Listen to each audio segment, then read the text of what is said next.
Bacon. But before that, it's your latest news headlines with Sophia Wenzel.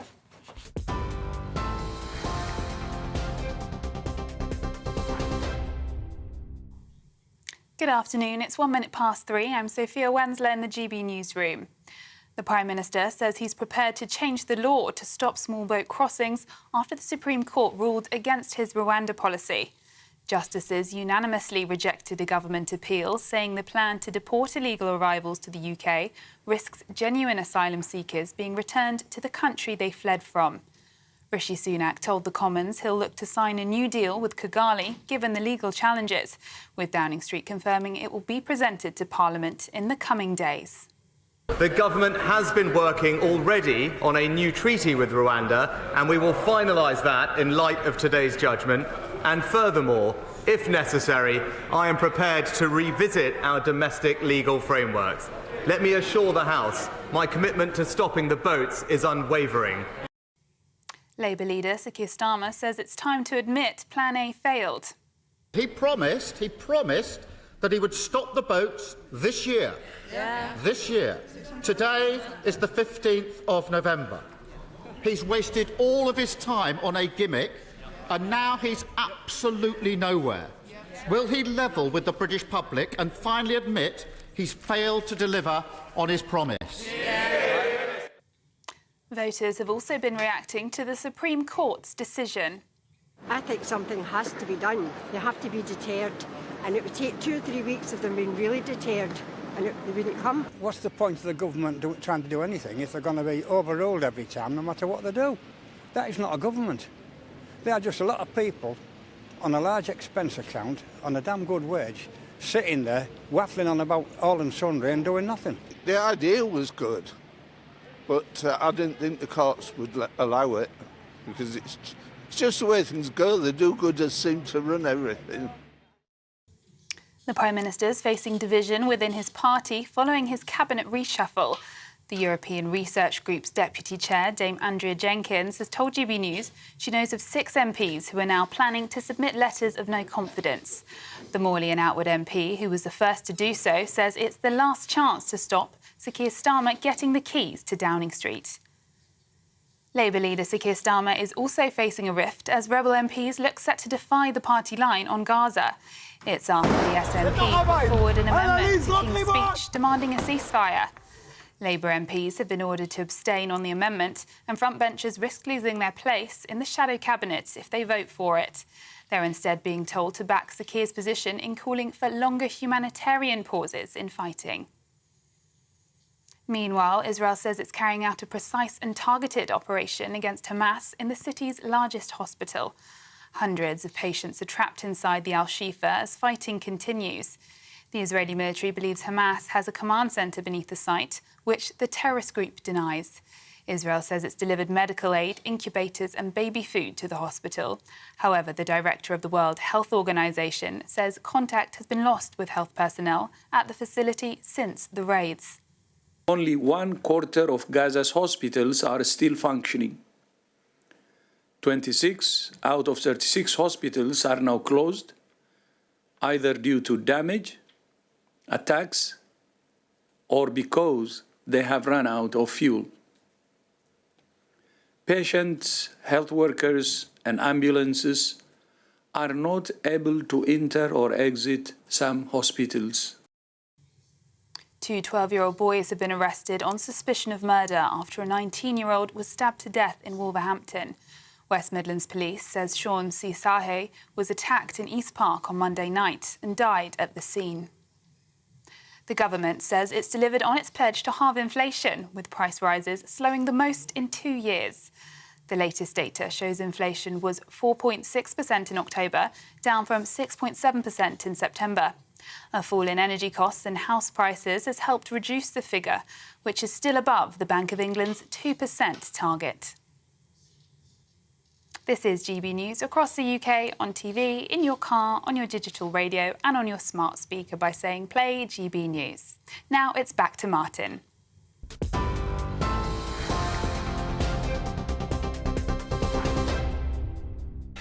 Well, thank you, Sophia. Let's get cracking. Of course, there's only one place to start today, and that's the massive blow to Rishi Sunak's pledge to stop the boats. Of course, earlier today, the Supreme Court ruled that the government's plan to send migrants to Rwanda is unlawful. But I'm joined now by our Home and Security Editor, Mark White, in the studio. Mark, you have a dramatic breaking line on this story. What's the latest? Well, we know that the reason that the Supreme Court ruled that the Rwanda policy was unlawful was because of concerns that someone getting their application considered in Rwanda might have it rejected, and then they're sent off to their country, the original country that they might be unsafe in. Well, we are told that this treaty that is being worked on now by the government, that they hope will be signed by Rwanda in the coming days, will involve an assurance by Rwanda that anyone who is considered for asylum, even if their application is rejected, they will not be thrown out of Rwanda. They will be given leave to remain in Rwanda. So that would seem, with one fell swoop, to answer the question, if Rwanda sticks to that treaty, about the concerns people have about them potentially ending up back in their own country. So to be absolutely clear, they arrive to Britain illegally. They are then deported to Rwanda. If their claim is rejected, ordinarily they'd have been sent back to their country. That was ruled unlawful because of the risk to their safety. Now they'll stay in Rwanda. What, in jail? What will they do? They will stay in Rwanda and be given jobs. They will be integrated into the community in Rwanda. Now, funnily enough, when I was there in March with Suella Braverman looking at the facilities around Rwanda, I spoke to government representatives in Kigali, and I said, you know, on this very point, OK, if you turn down someone's application for asylum, what would happen? Are they going to be returned to their home country or elsewhere? And they said no, they would be given an opportunity to stay. But that was never really explored as an argument in the Court of Appeal and indeed before the Supreme Court. But now it's not only going to be explored in an argument, it's going to be, we understand, enshrined in a treaty that Rwanda will give a commitment that even if you're rejected for asylum, you will be allowed to stay in their country and be integrated into that community. And with your intel on the ground, you've been to Rwanda, what's the Rwanda's government position on that? Will they welcome these people or will they be a burden to them? I think they will welcome them. They have got a policy in Rwanda of welcoming immigrants. They are, remember, decades on from the genocide, a country that is on the up, that's made tremendous strides in recent years. There's been a lot of investment. They're one of the dynamos on the continent of Africa in terms of their economy. And to fuel that economic growth, they need migrants in there. So actually, it answers one of their main issues in terms of getting enough people in there now, to work for them. The next question, though, Mark, is will the flights get off the ground? Because, OK, we've tried before even to deport criminals, known criminals, who are here illegally back to places like Jamaica. The human rights lawyers stopped that. So this sounds great, but will it happen?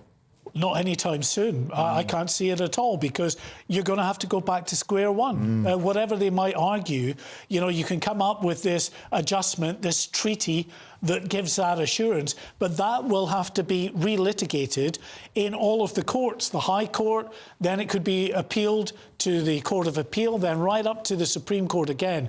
Many months. I can't see this happening before the next election. So with that in mind, on the face of it, we're going to go to Christopher Hope soon for the political fallout. This seems like a quick get-out-of-jail card for Rishi, but if a single person doesn't leave, it's just yet more window dressing. Yeah, I mean, it seems like a get-out-of-jail card. It seems like a perfect solution. But then I would ask the question, if this was so easy, they knew at the Court of Appeal, these were the arguments that were being put forward, that there was a real concern that people could be returned to their country of origin, to an unsafe country. Why on earth was that not put forward, you know, enshrined in some kind of treaty back then, before then putting it before the Supreme Court? Priti Patel, actually, in her comments reacting to the decision today from the Supreme Court, said that it was clear in the summer after that Court of Appeal decision that this was the main thrust, the main difficulty that the government was going to face. So why wasn't there measures put in place then so that they could say to the Supreme Court, we've addressed this, it will not be a problem it wasn't done. Now they're saying they can do it, but it does seem a bit after the horse has bolted. Yeah, the reason they probably didn't mention it is because it would have been too much like common sense, and that's in drastically short supply. Mark White, fantastic breaking line on that. I think we should now cross to the political fallout on this Supreme Court decision, and that dramatic news there broken by Mark White to our political editor, Chris Hope. Chris, you may have overheard Mark White there. You may have seen this dramatic late interjection on this. It appears that Rwandans will be deported to, asylum seekers will be reported to Rwanda, but will stay there even if their cases are rejected. Is this a great get out of jail card for Rishi? Well, we'll hear more, won't we, from the Prime Minister very shortly in about an hour's time at 4:45. Yeah, there's no question. I mean, they can get there. They need to get this delivered. I mean, they can't sit back and allow the Supreme Court judgment to sit there. As Mark says, they're looking at renegotiating the Rwanda treaty deal. That might take months, but they think there may be a workaround. They can get it on the statute book quickly. And maybe some flights may take off short order. These are the questions we'll be asking the Prime Minister at 4:45. There is also already some dispute breaking out at the very top of government. We've got James Cleverly, who's the new Home Secretary, saying we're not going to put forward any proposals simply to manufacture an unnecessary row for short-term gain. That's relating to ECHR withdrawal, removing ourselves from the European Convention on Human Rights. And that seems to be at odds with what the Prime Minister said just earlier at Prime Minister's Questions, that he did say if this didn't work, we'd revisit our domestic legal framework and international conventions. Now, that looks like a degree of difficulty for the Home Secretary, Mr. Cleverly, against his new boss, the Prime Minister, Rishi Sunak. And how that plays out, we will watch closely, because the background of this is a very discombobulated right wing of the party. We know, don't we, from GBNews' exclusive earlier today, the interview there with Dame Andrea Jenkins, that as many as 7 MPs, Tory MPs, are going to put in letters of no confidence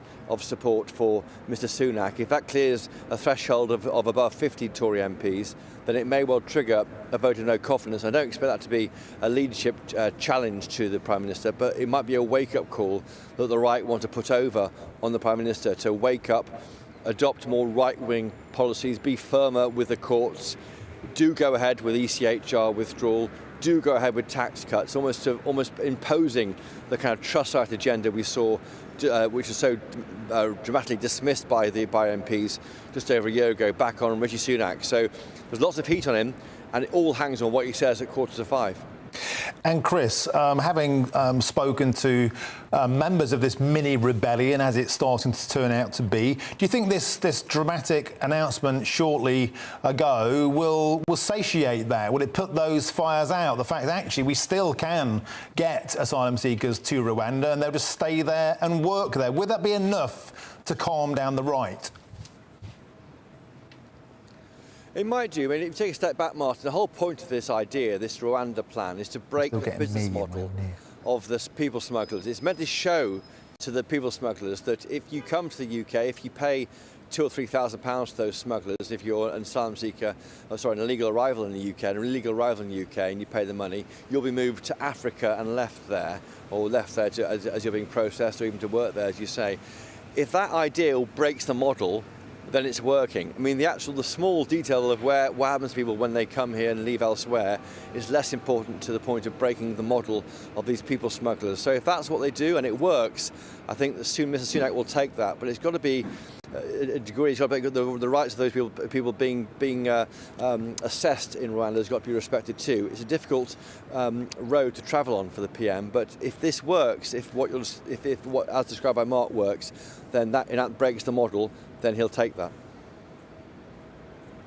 Today at PMQs that his resolve was unwavering to stop the boats. Do you think we could expect something dramatic this afternoon? There's lots of ideas floated out there. We could declare a state of emergency. We could deploy the Navy. We could go nuclear on the ECHR, the Human Rights Act.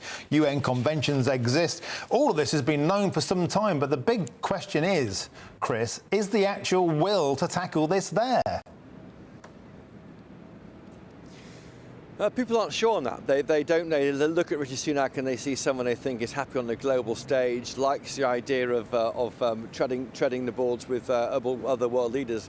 His allies say correctly he was a Brexiteer back in 2016. He did fight to leave the European Union when, to use a quote from a friend of Mr. Sunak, it was hardly a good career option, because back then, of course, if you were a Brexiteer, you were seen as being beyond the pale by the leader of the party, David Cameron, now Foreign Secretary, and George Osborne. So I think, you know, he was brave. He showed his views then, didn't he, on Brexit? Although he didn't campaign outwardly with the Vote Leave campaign that I remember, because I was there covering that for different media group. But I think he definitely wants to show that he gets it, and wants to show more of his kind of red raw Tory instincts, which you're yet to see. And this is the real test for him. Stop the Boats was one of the key marquee proposals he gave the electorate back in January, and if he can't even do that by the next election, it's a real problem for him. OK, Chris Hope, thank you for that update live from Westminster. And let's move on now and speak to Kevin Saunders, who's a former Chief Immigration Officer with UK Border Force. Good afternoon. Thanks for joining us, Kevin. Always a pleasure.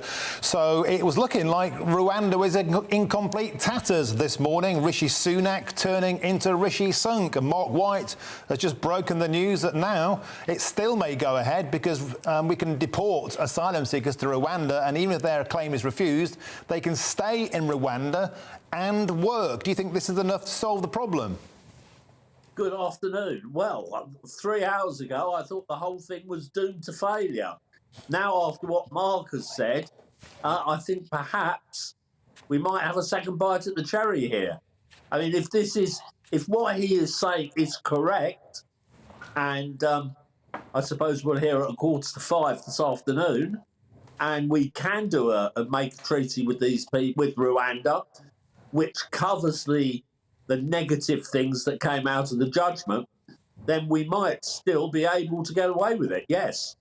And it seems, Kevin, that the Rwandan authorities would welcome this solution. Mark White just said they are short of labour, the country rebuilding after civil war. Seems like a win-win, but I guess the big question now, Kev, is will the human rights lawyers ever let any of these flights take off? I mean, that hasn't happened to date.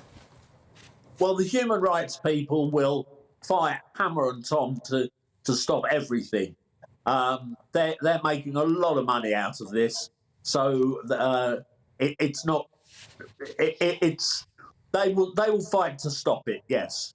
But if we're right, and if Rwanda will sign up to this, because after all, there's a lot going for Rwanda here.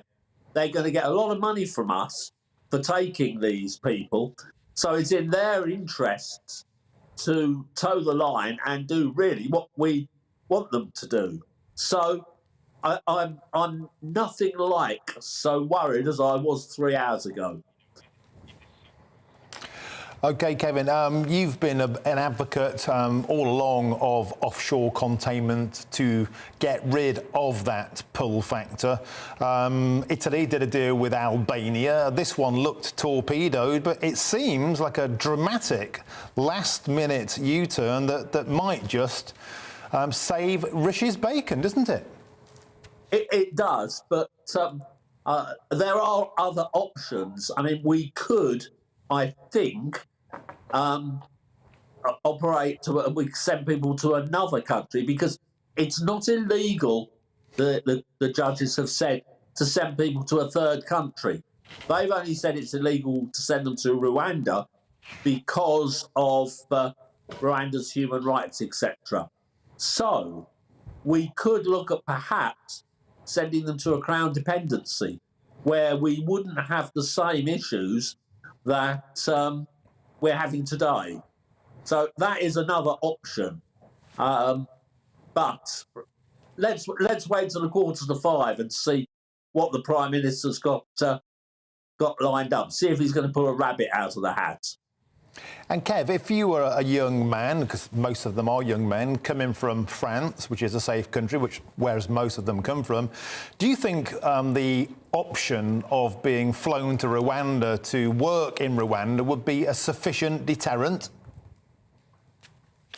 Oh, yes. I mean, well, I worked over in northern France for 16 years, I've interviewed these people. I've spoken to them. Some of them at length, and they only want to come to the UK. The UK is the big draw because everything basically is free, and they want the housing, they want the free NHS care, they want to bring their families as well. You know, once they're here, they will try everything they possibly can to bring their families. And I don't just mean their wife and kids, but auntie, uncle, cousins, the whole lot. So that's why they want to come to the UK.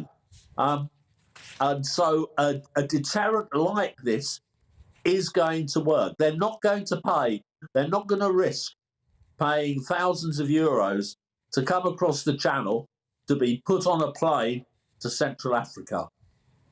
OK, Kevin Saunders, former Chief Immigration Officer with UK Border Force, thank you for that input on this dramatic late news. And don't forget, we're expecting that news conference on Rwanda a little later on. Of course, we'll bring that live to you on the show. So please make sure you stick around for that. It's going to be a corker. And you get much more on the Supreme Court's ruling on our website, gbnews.com. And you've helped us to make it the fastest growing national news website in the country. So thank you to all of you for doing that. Now, there is some good news for Rishi Sunak already today. He says his pledge to halve inflation by the end of the year has been delivered. But, and it's a big but, food price inflation is still above 10%. I'm Martin Daubney on GB News, and we are Britain's news channel.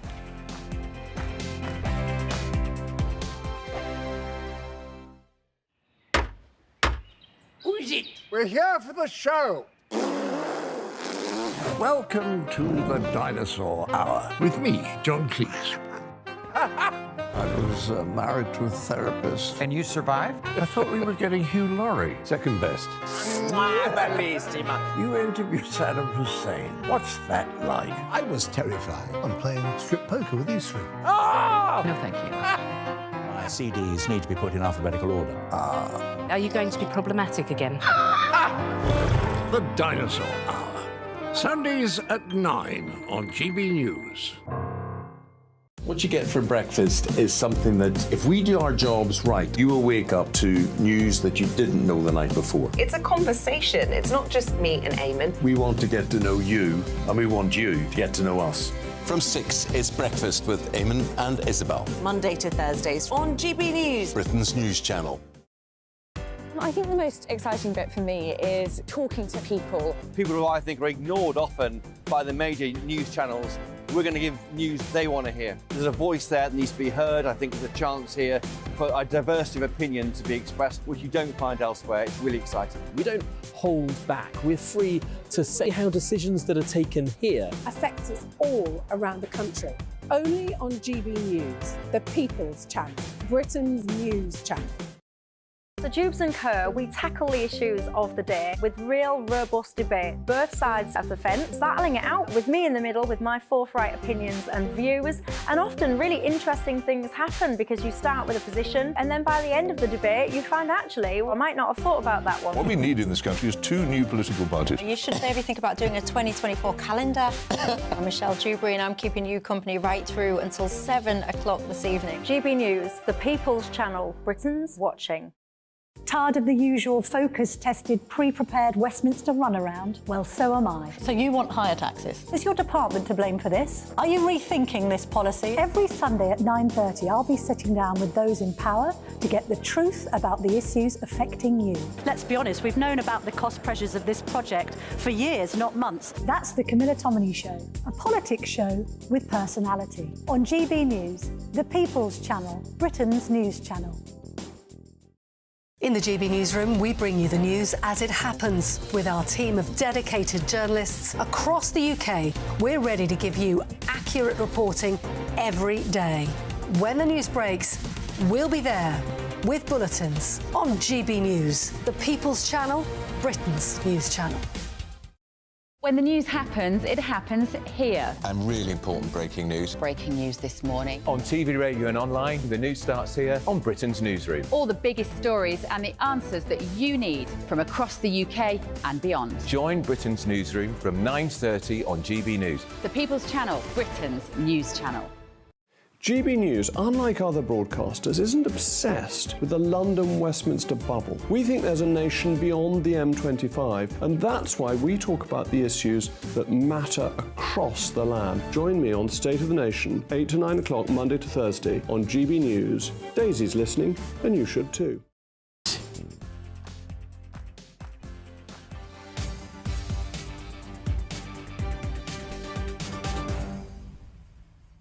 Welcome back. It's 3:26. You're watching or listening to Martin Daubney on GB News. Now, a reminder of our top story. The Supreme Court has ruled that the Rwanda plan is unlawful, but GB News sources have confirmed that a new treaty with Rwanda could involve a commitment by the East African country not to deport any asylum seekers, even if their application is rejected. They will stay there and work in the country, even if their claim is rejected. And we'll have much more on that a little later in this hour. Huge development on a story which looked cut and dried this morning. Now, moving on, Rishi Sunak has fulfilled one of his 5 promises of halving inflation by the end of the year, with this morning's official figures showing a sharp fall from 6.7% to 4.6%. But the Prime Minister says hard decisions on the economy and public finances are still to come. Growing the economy is number 2 on the promise list, and Chancellor Jeremy Hunt, ahead of his autumn statement next week, recognises there's still a long way to go. There's lots more work to do. We still have to bring inflation down to its target level of 2%. But now we are beginning to win the battle against inflation. We can move to the next part of our economic plan, which is the long-term growth of the British economy. And that's why next week will be an autumn statement for growth. Well, here to break down all of those figures, it's our economics and business guru, Liam Halligan, with On the Money. Good news, inflation is down sharply. That's due, says Prime Minister Rishi Sunak, to hard decisions, those 14 interest rate rises from the Bank of England, and fiscal discipline. Chancellor Jeremy Hunt's determination not to cut taxes, despite what Tory backbenchers want. So what are these inflation numbers? Here they are. In October, last month, 4.6%. Prices were 4.6% higher on average than they were in October 2022. That's sharply down from 6.7% in inflation in September, and a long way down from the peak, October 2022, when we had inflation at 11.1%. But none of this means that the UK is doing particularly well internationally. Look at this. There's our 4.6% inflation number in October. The Eurozone has inflation of 2.9%. In America, it's 3.2%. So UK price pressures are still greater, it seems, than many other large economies. And why are they? A big reason is food prices. Food price inflation in October was still 10.1%. Food 10% plus more expensive last month than the same month in 2022. That's down slightly from 12.1% inflation in September, but it's still really, really high. And when the Office for National Statistics published the new inflation numbers this morning, they disclosed that food prices last month are now 30% higher than they were in October 2021. A 30% increase in food prices in just 2 years. That is pretty pulverising. Where there is good news, though, is lower energy costs. That Ofgem energy price cap that regulates the typical household gas and electricity bill, that came down at the beginning of October, so this isn't surprising. Household gas prices are down 31% since October 2022, and electricity prices down just over 15%. That is a major boost for lots of household incomes. And also, if you drive a car or a van, you'll have noticed that petrol's a bit cheaper. 155.1 for a litre of petrol last month. That's down from 163.6 the same month in 2022. Similar falls, even bigger falls actually, in diesel prices. Motor fuel prices combined were down 7.6% last month compared to October 2022. So what's the Bank of England going to do now? We've seen, as I said, 14 successive interest rate rises. The next meeting is on Thursday, the 14th of December, just before Christmas. Interest rates have been held at 5.25% since August. I reckon they're going to stay there now, and I think that the next move in interest rates will be down. That's what the mortgage markets are indicating, with a 2-year fix now going below 5% for the first time in a long time. What could go wrong? Geopolitics could go wrong. We could see a spike in oil prices this winter, which will push inflation back up if the OPEC oil exporters cartel wants to do things that are unhelpful to Western oil importers like the UK. We could see a sharp rise in gas prices if there's more turmoil in the Middle East, or indeed more turmoil between Russia and Ukraine. The base case, though, is that inflation is going to continue to come down and the next move in interest rates will also be down. While it's welcome news that prices are no longer rising as quickly, we know many people are continuing to struggle, said the Prime Minister after these numbers came out. Will people feel better off when the next election looms? The Tories certainly hope so. Thank you, Liam. Well, I don't feel better off. I almost got charged 20 quid last night for 2 ribeye steaks in a supermarket. I was so angry, I bought them. Anyway, there's lots more still to come between now and 4 p.m. as civil war breaks out in the Tory party. In a few minutes, I'll be joined by the legend Alistair Stewart for his take on a crazy few days in government. But first, here's your latest news headlines with Sophia Wensler.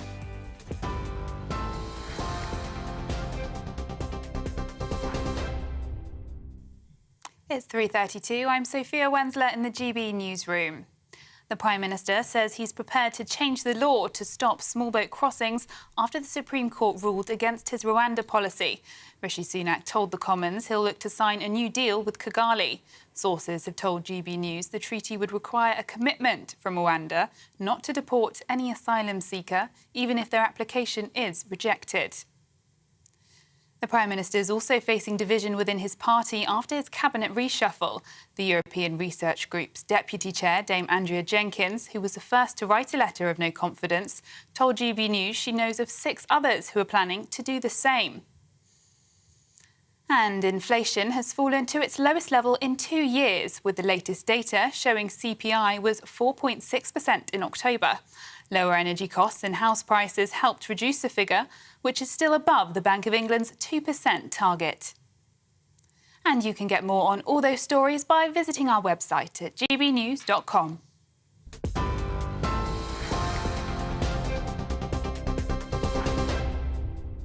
For stunning gold and silver coins you'll always value, Rosalind Gold proudly sponsors the GB News Financial Report. And here's a quick snapshot of today's markets. The pound will buy you $1.2410 and €1.1447. The price of gold is £1,578.72 per ounce. And the FTSE 100's at 7,497 points. Rosalind Gold proudly sponsors the GB News Financial Report.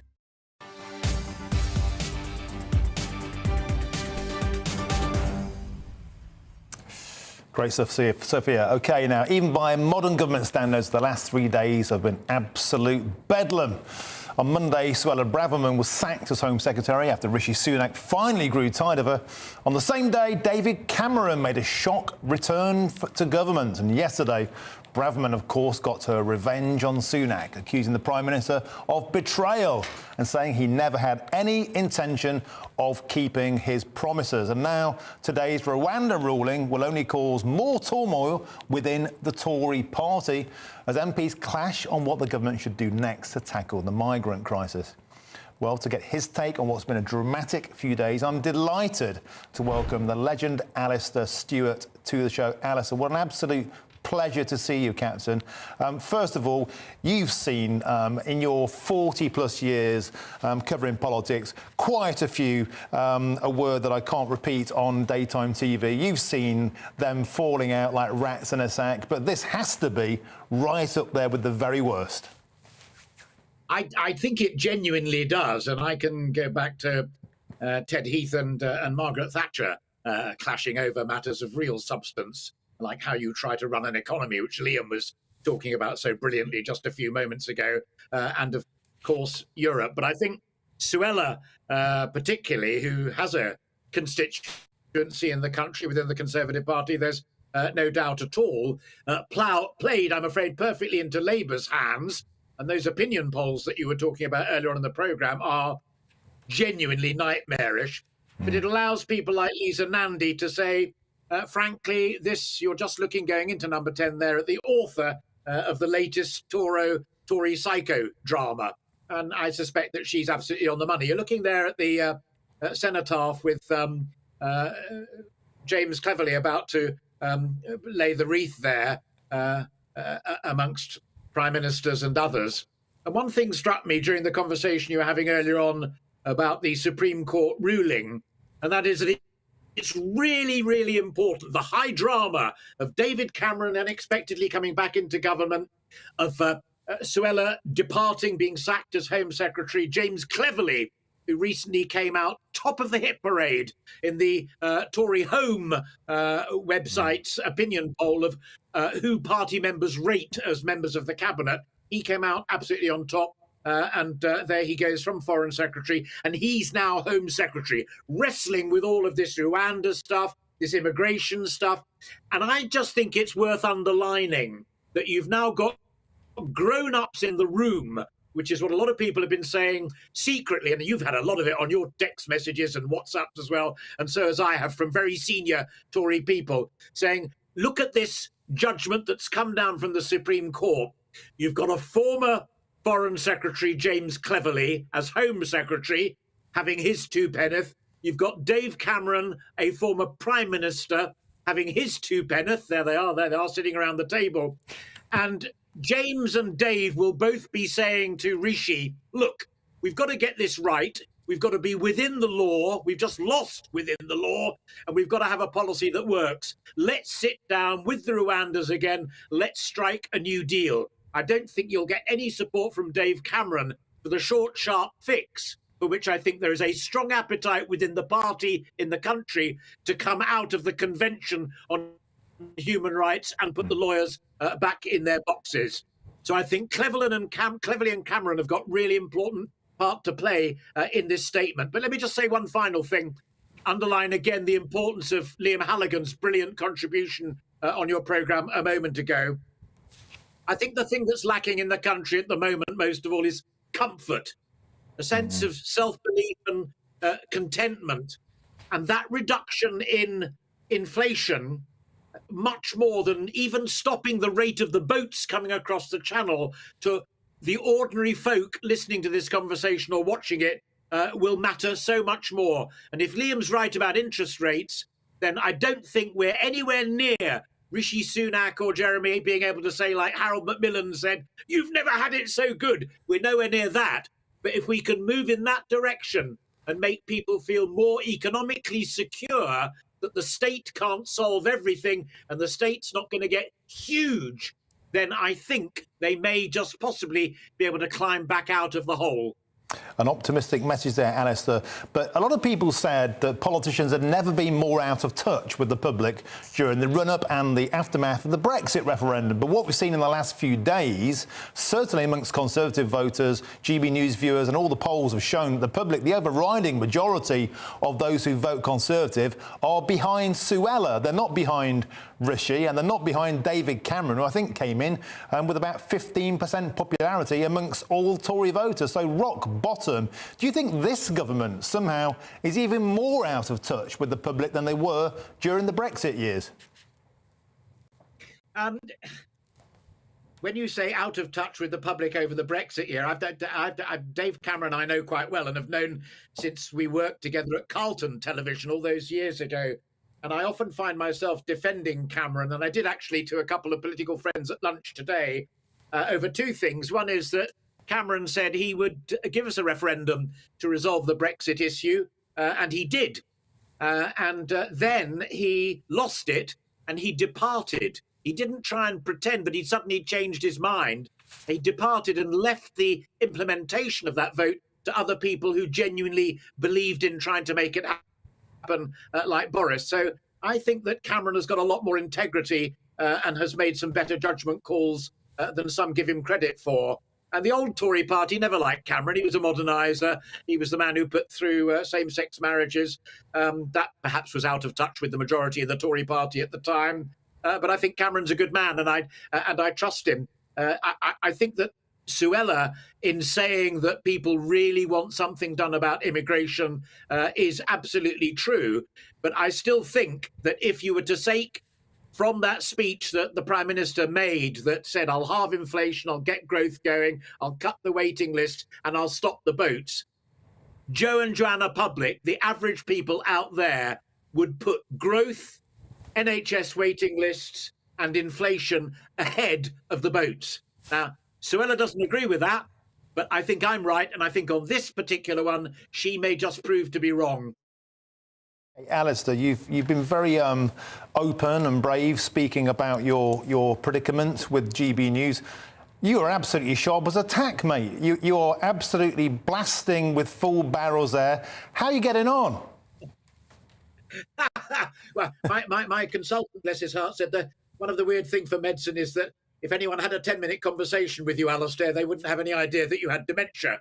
And I said, well, there we are, onward and upward, and thank God for GB News, who have faith and allow me to have my fourpenneth occasionally. I mean, one of the great things about GB News is that we have all versions of opinion on the programme, and we discuss it openly, and we discuss it with candour, but also we discuss it with great experience. You know, we are been there, done it people. Liam Halligan and I have covered more elections and autumn statements than many people have had hot suppers or breakfasts, and that's one of the great things that you get from GB News.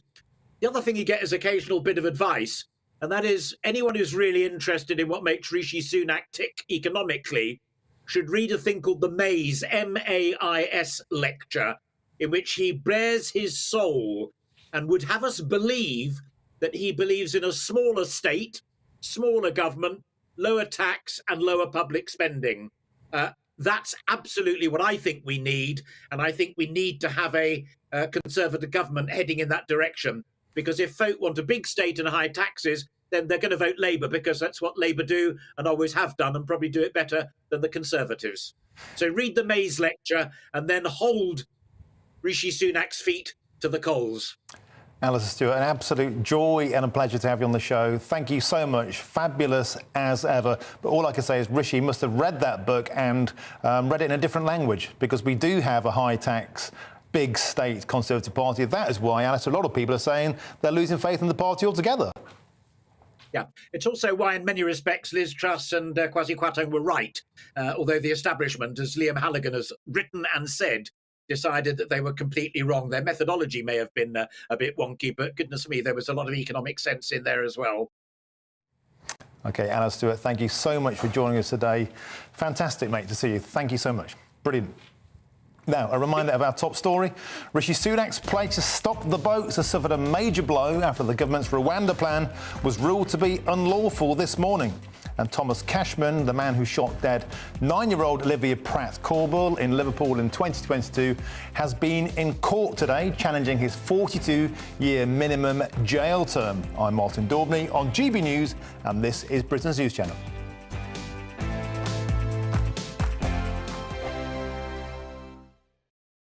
I think the most exciting bit for me is talking to people. People who I think are ignored often by the major news channels. We're going to give news they want to hear. There's a voice there that needs to be heard. I think there's a chance here for a diversity of opinion to be expressed, which you don't find elsewhere. It's really exciting. We don't hold back. We're free to say how decisions that are taken here affect us all around the country. Only on GB News, the People's Channel, Britain's news channel. There's only 3 people you can trust in life: your doctor, your lawyer, and your nana. I'm not sure. So join me, Nana Acquare, at 3 p.m. every Saturday and Sunday, where we discuss the biggest topics of the weekend. Be ready for battle. Could you be quiet? What is this? It's my new teeth. It's your new teeth. I don't bite. Well, not without a good reason. Always honest, always fun. Every weekend at 3 p.m. on GB News, the People's Channel, Britain's news channel. So Jubes and Co, we tackle the issues of the day with real, robust debate, both sides of the fence, battling it out with me in the middle with my forthright opinions and views. And often really interesting things happen because you start with a position and then by the end of the debate you find actually, well, I might not have thought about that one. What we need in this country is 2 new political parties. You should maybe think about doing a 2024 calendar. I'm Michelle Dewberry and I'm keeping you company right through until 7 o'clock this evening. GB News, the People's Channel, Britain's watching.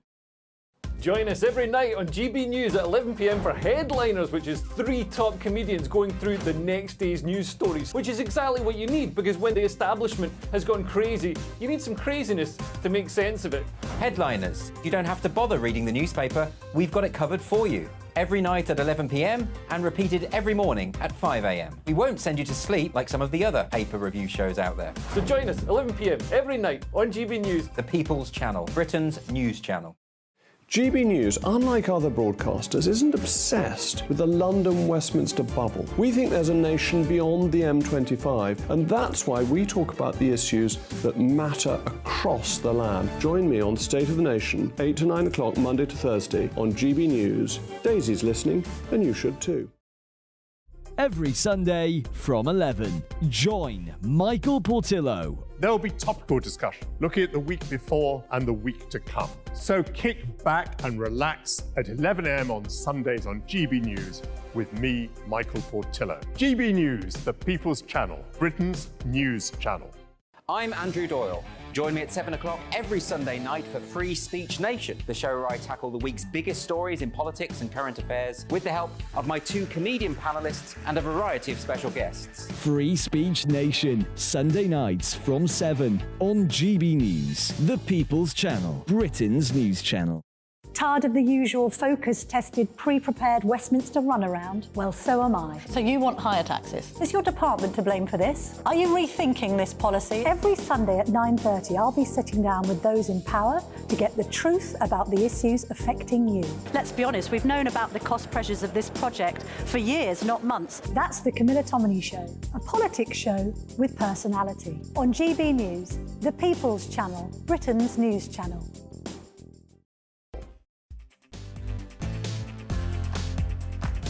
Earlier with Eamon and Isabel. How do you solve a problem like Suella? Suella Braverman's excoriating letter, ripping Sunak apart. But we all know Sunak is weak. We've all seen him equivocate. We've all seen him make promises and turn his back on them. For me, a refugee wasn't a word that I chose. It was a word that was given to me. But for me, just realise the people and the reasonings behind those numbers when you're making those decisions. And this is a policy that Suella has championed, and now all of a sudden she's saying, covering all bases, throwing her toys out the pram like a little child. Her letter was blaming Rishi. Let's have a look at his sporting lookalike, see if you can guess who this is. Oh, it is you! Oh, there he is, there he is. But that's not me, that's Elvis. Breakfast with Eamon And Isabel. Monday to Thursday From 6 a.m.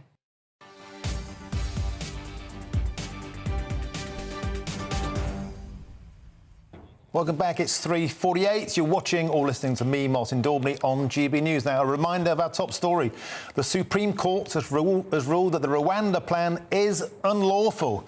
But GB News sources have confirmed that a new treaty with Rwanda could involve a dramatic commitment by the East African country not to deport any asylum seeker, even if their application is rejected. That means if they're rejected, they will stay in Rwanda and work in Rwanda.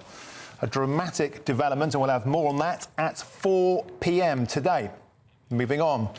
Thomas Cashman, who was found guilty of murdering 9-year-old Olivia Pratt-Korbel at her home in Liverpool in August 2022, has failed in a bid to challenge a 42-year minimum jail term. Our national reporter Theo Chikomba is at the Royal Court of Justice. Theo, can you bring us up to date on this dramatic case?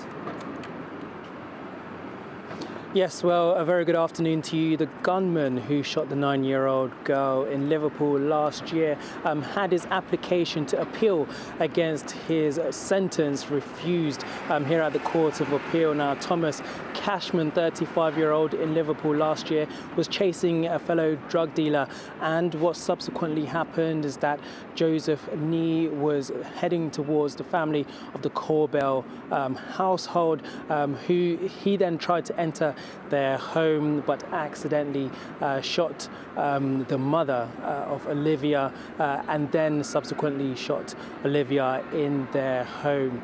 Now, today in court, we heard from the lawyer who was representing Thomas Cash, and he said that his sentence was too harsh and that he should serve less time before his parole, and that too much emphasis was placed on him planning the attack during the trial. But of course, in this hearing, which lasted just under 1 hour, it was refused this morning. Now, Cashman didn't appeal. He didn't appear, in the course of appeal today, and neither did the family of Olivia Pratt-Korbel as well. Now, it means Cashman is going to be 76 years old when he's able to apply for parole, and that also does mean there's no guarantee that he will be freed. Okay, Theo Chicomba, thank you for that. At the Royal Courts of Justice, many people there will think justice has been done, and certainly Olivia's mum, Cheryl, a great piece of news for her today. OK, let's turn once again to the development of David Cameron as Foreign Secretary. But do you approve of this? Well, a GB News People's poll found just 21% of the public approved of the appointment of the former Prime Minister, while 44% of the public disapproved. But somewhere does that approve is China, who hailed his return to the British front line, with a Communist Party newspaper hailing him as a political figure who has the potential to breathe new life into the China-UK relationship. And as we are showing there, he infamously welcomed President Xi into the UK in October 2015, where they visited a pub together and knocked back a couple of jars, as you can see on screen. Well, I want to ask, should we be concerned about Cameron's appointment to Foreign Secretary? Well, I can now speak to consultant at the Inter-Parliamentary Alliance on China, Evan Fowler. Thanks for joining us on the show today, Evan.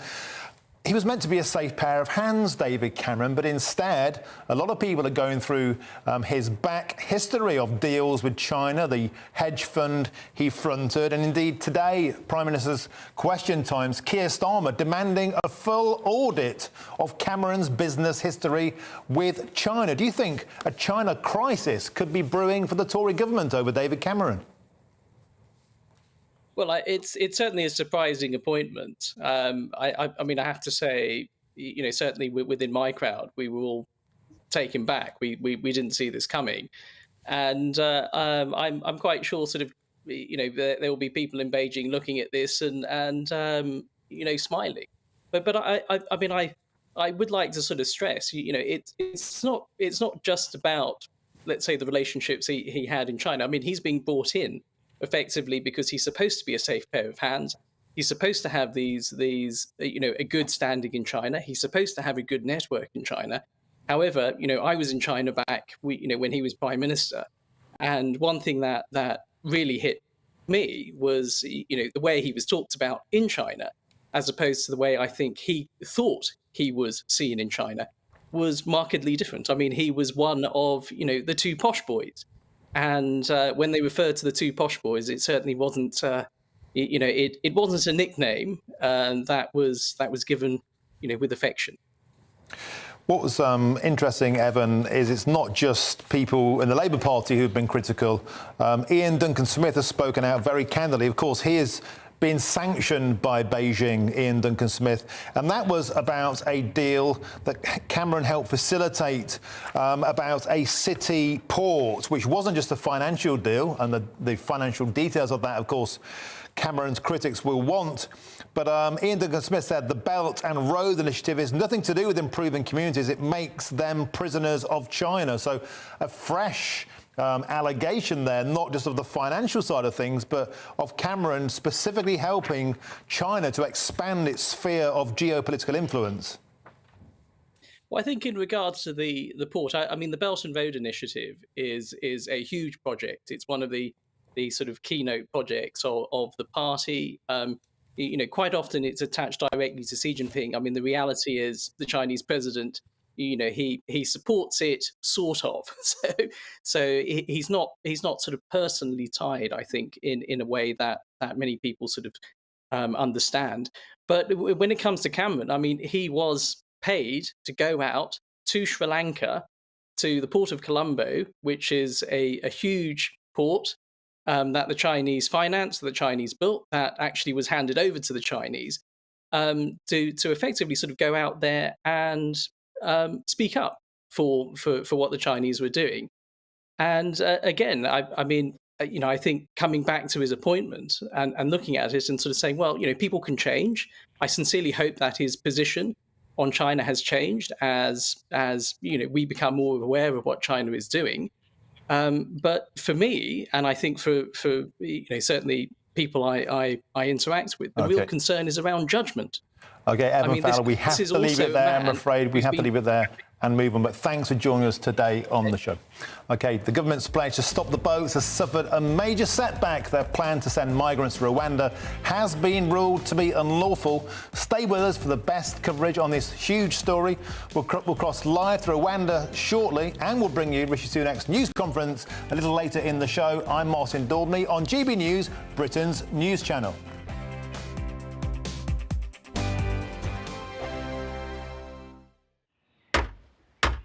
Who is it? We're here for the show. Welcome to the Dinosaur Hour with me, John Cleese. I was married to a therapist. And you survived? I thought we were getting Hugh Laurie. Second best.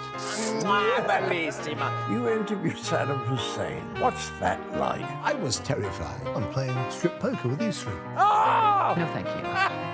My CDs need to be put in alphabetical order. Are you going to be problematic again? The Dinosaur Hour. Sundays at 9 on GB News.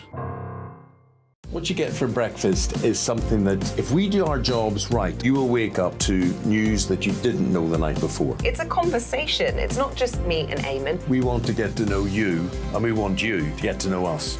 From 6, it's Breakfast with Eamon and Isabel. Monday to Thursdays on GB News, Britain's news channel.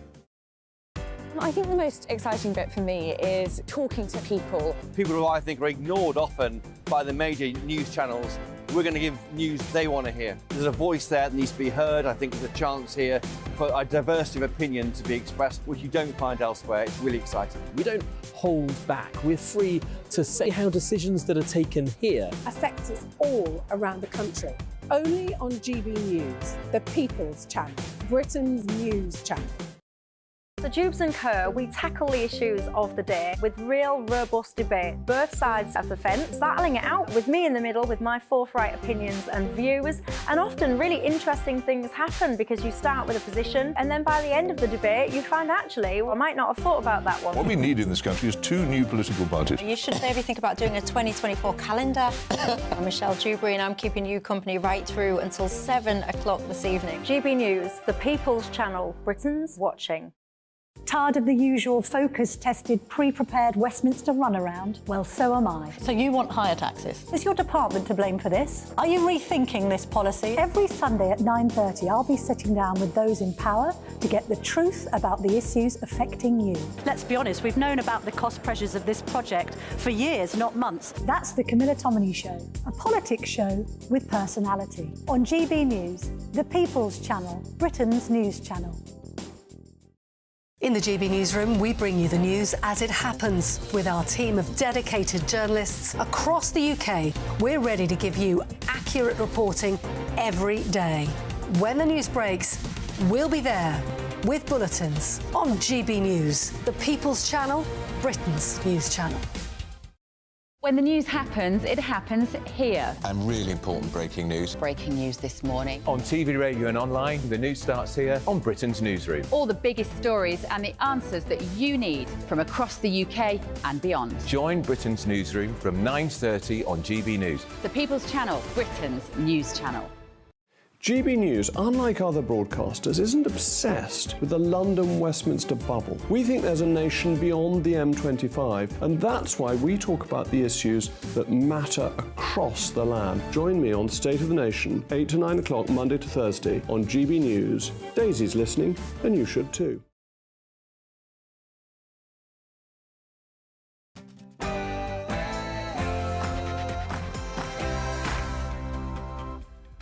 Welcome to GB News with me, Martin Daubney. It's 4 o'clock. Action-packed hour coming up. Top story, of course, is the government migrant setback. The Rwanda ruling was deemed unlawful this morning at the Supreme Court. But in the last hour, there's been a dramatic development. Could Rishi get out of jail? Stay tuned. We'll have all of that in the next hour. Also, coming up, is Rwanda safe? If you believe the human rights lawyers, it's an absolute hellhole. Why we want to send anybody there who is an asylum seeker. But we're going to speak to a British expat who lives there, who actually rather likes it. And next up, Sunak delivers on something at last, throws us crumbs of comfort as inflation decreases down to 4.6%. But before we get too excited, keep the champagne on ice because food inflation is still through the roof at 10%. All of that coming up in the next hour.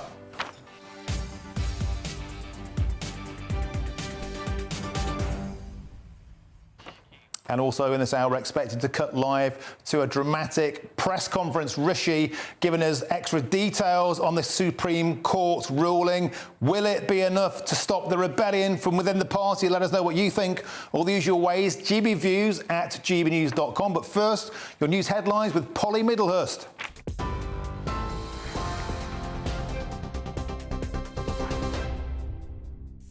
Martin, thank you, and good afternoon to you. Well, our top story from the GB newsroom is that the Prime Minister says he's prepared to change UK law to stop small boat crossings after the Supreme Court today ruled against his Rwanda policy. Justices unanimously rejected a government appeal saying the plan to deport illegal arrivals to the UK risks genuine asylum seekers being returned to the country they originally fled from. Sources have told GB News the treaty would require a commitment from Rwanda not to deport any asylum seeker, even if their application is rejected. Rishi Sunak told the Commons he'll look to sign a new deal with Kigali in the coming days. The government has been working already on a new treaty with Rwanda, and we will finalise that in light of today's judgment. And furthermore, if necessary, I am prepared to revisit our domestic legal frameworks. Let me assure the House, my commitment to stopping the boats is unwavering. Well, the Labour leader Sir Keir Starmer says it is time to admit the government's so-called Plan A has failed. He promised that he would stop the boats this year. This year. Today is the 15th of November. He's wasted all of his time on a gimmick, and now he's absolutely nowhere. Will he level with the British public and finally admit he's failed to deliver on his promise? Well, GB News has been out and about asking voters for their reaction to the Supreme Court's decision. Here's what they had to say. I think something has to be done. They have to be deterred, and it would take 2 or 3 weeks of them being really deterred, and they wouldn't come. What's the point of the government trying to do anything if they're going to be overruled every time, no matter what they do? That is not a government. They are just a lot of people on a large expense account, on a damn good wage, sitting there, waffling on about all and sundry and doing nothing. The idea was good, but I didn't think the courts would allow it, because it's just the way things go. The do-gooders seem to run everything. Well, the Prime Minister is facing division within his own party now, following his cabinet reshuffle yesterday. The European Research Group's Deputy Chair, Dame Andrea Jenkins, has told GB News she knows of 6 MPs who are now planning to submit letters of no confidence in the government. The Morley and Outwood MP, who was the first to do so yesterday, says it's the last chance to stop Sir Keir Starmer getting the keys to Downing Street. Well, the Labour leader, Sir Keir Starmer himself, is also facing rebellion among opposition MPs. They look set today to defy his party line on Gaza. It comes after the SNP put forward an amendment to the King's speech demanding a ceasefire. Labour MPs have been ordered to abstain on the amendment, and frontbenchers risk losing their place in the shadow cabinet if they vote for it. They're instead being told to back Sir Keir's position, which is to call for longer humanitarian pauses in fighting. Meanwhile, in the Middle East, Israel says it's carrying out a precise and targeted operation against Hamas in the city's largest hospital. Hundreds of patients, though, are said to be trapped inside the Al-Shifa hospital as that fighting continues. The Israeli military says it believes Hamas has a command and control centre beneath the site, which the terrorist group denies. Israel says it has delivered medical aid, incubators and baby food to the hospital. However, the World Health Organization says contact has been lost with doctors and clinicians inside the hospital since the raids began. Now, in news here at home, 2 12-year-old boys have been arrested on suspicion of murder after a 19-year-old was stabbed to death in Wolverhampton in the West Midlands. Police say Sean Sahai was attacked in East Park on Monday night and died at the scene. We'll bring you more detail on that, of course, if it comes to us. Now, the government says it has delivered on its pledge to halve inflation, with price rises slowing down at the fastest rate in 2 years.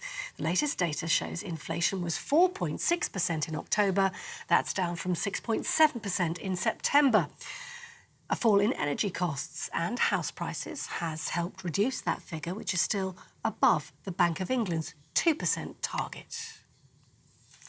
And lastly, the Princess of Wales has been calling for action at every level to rebalance society's social skills, as she puts it, during a speech on early years development in children.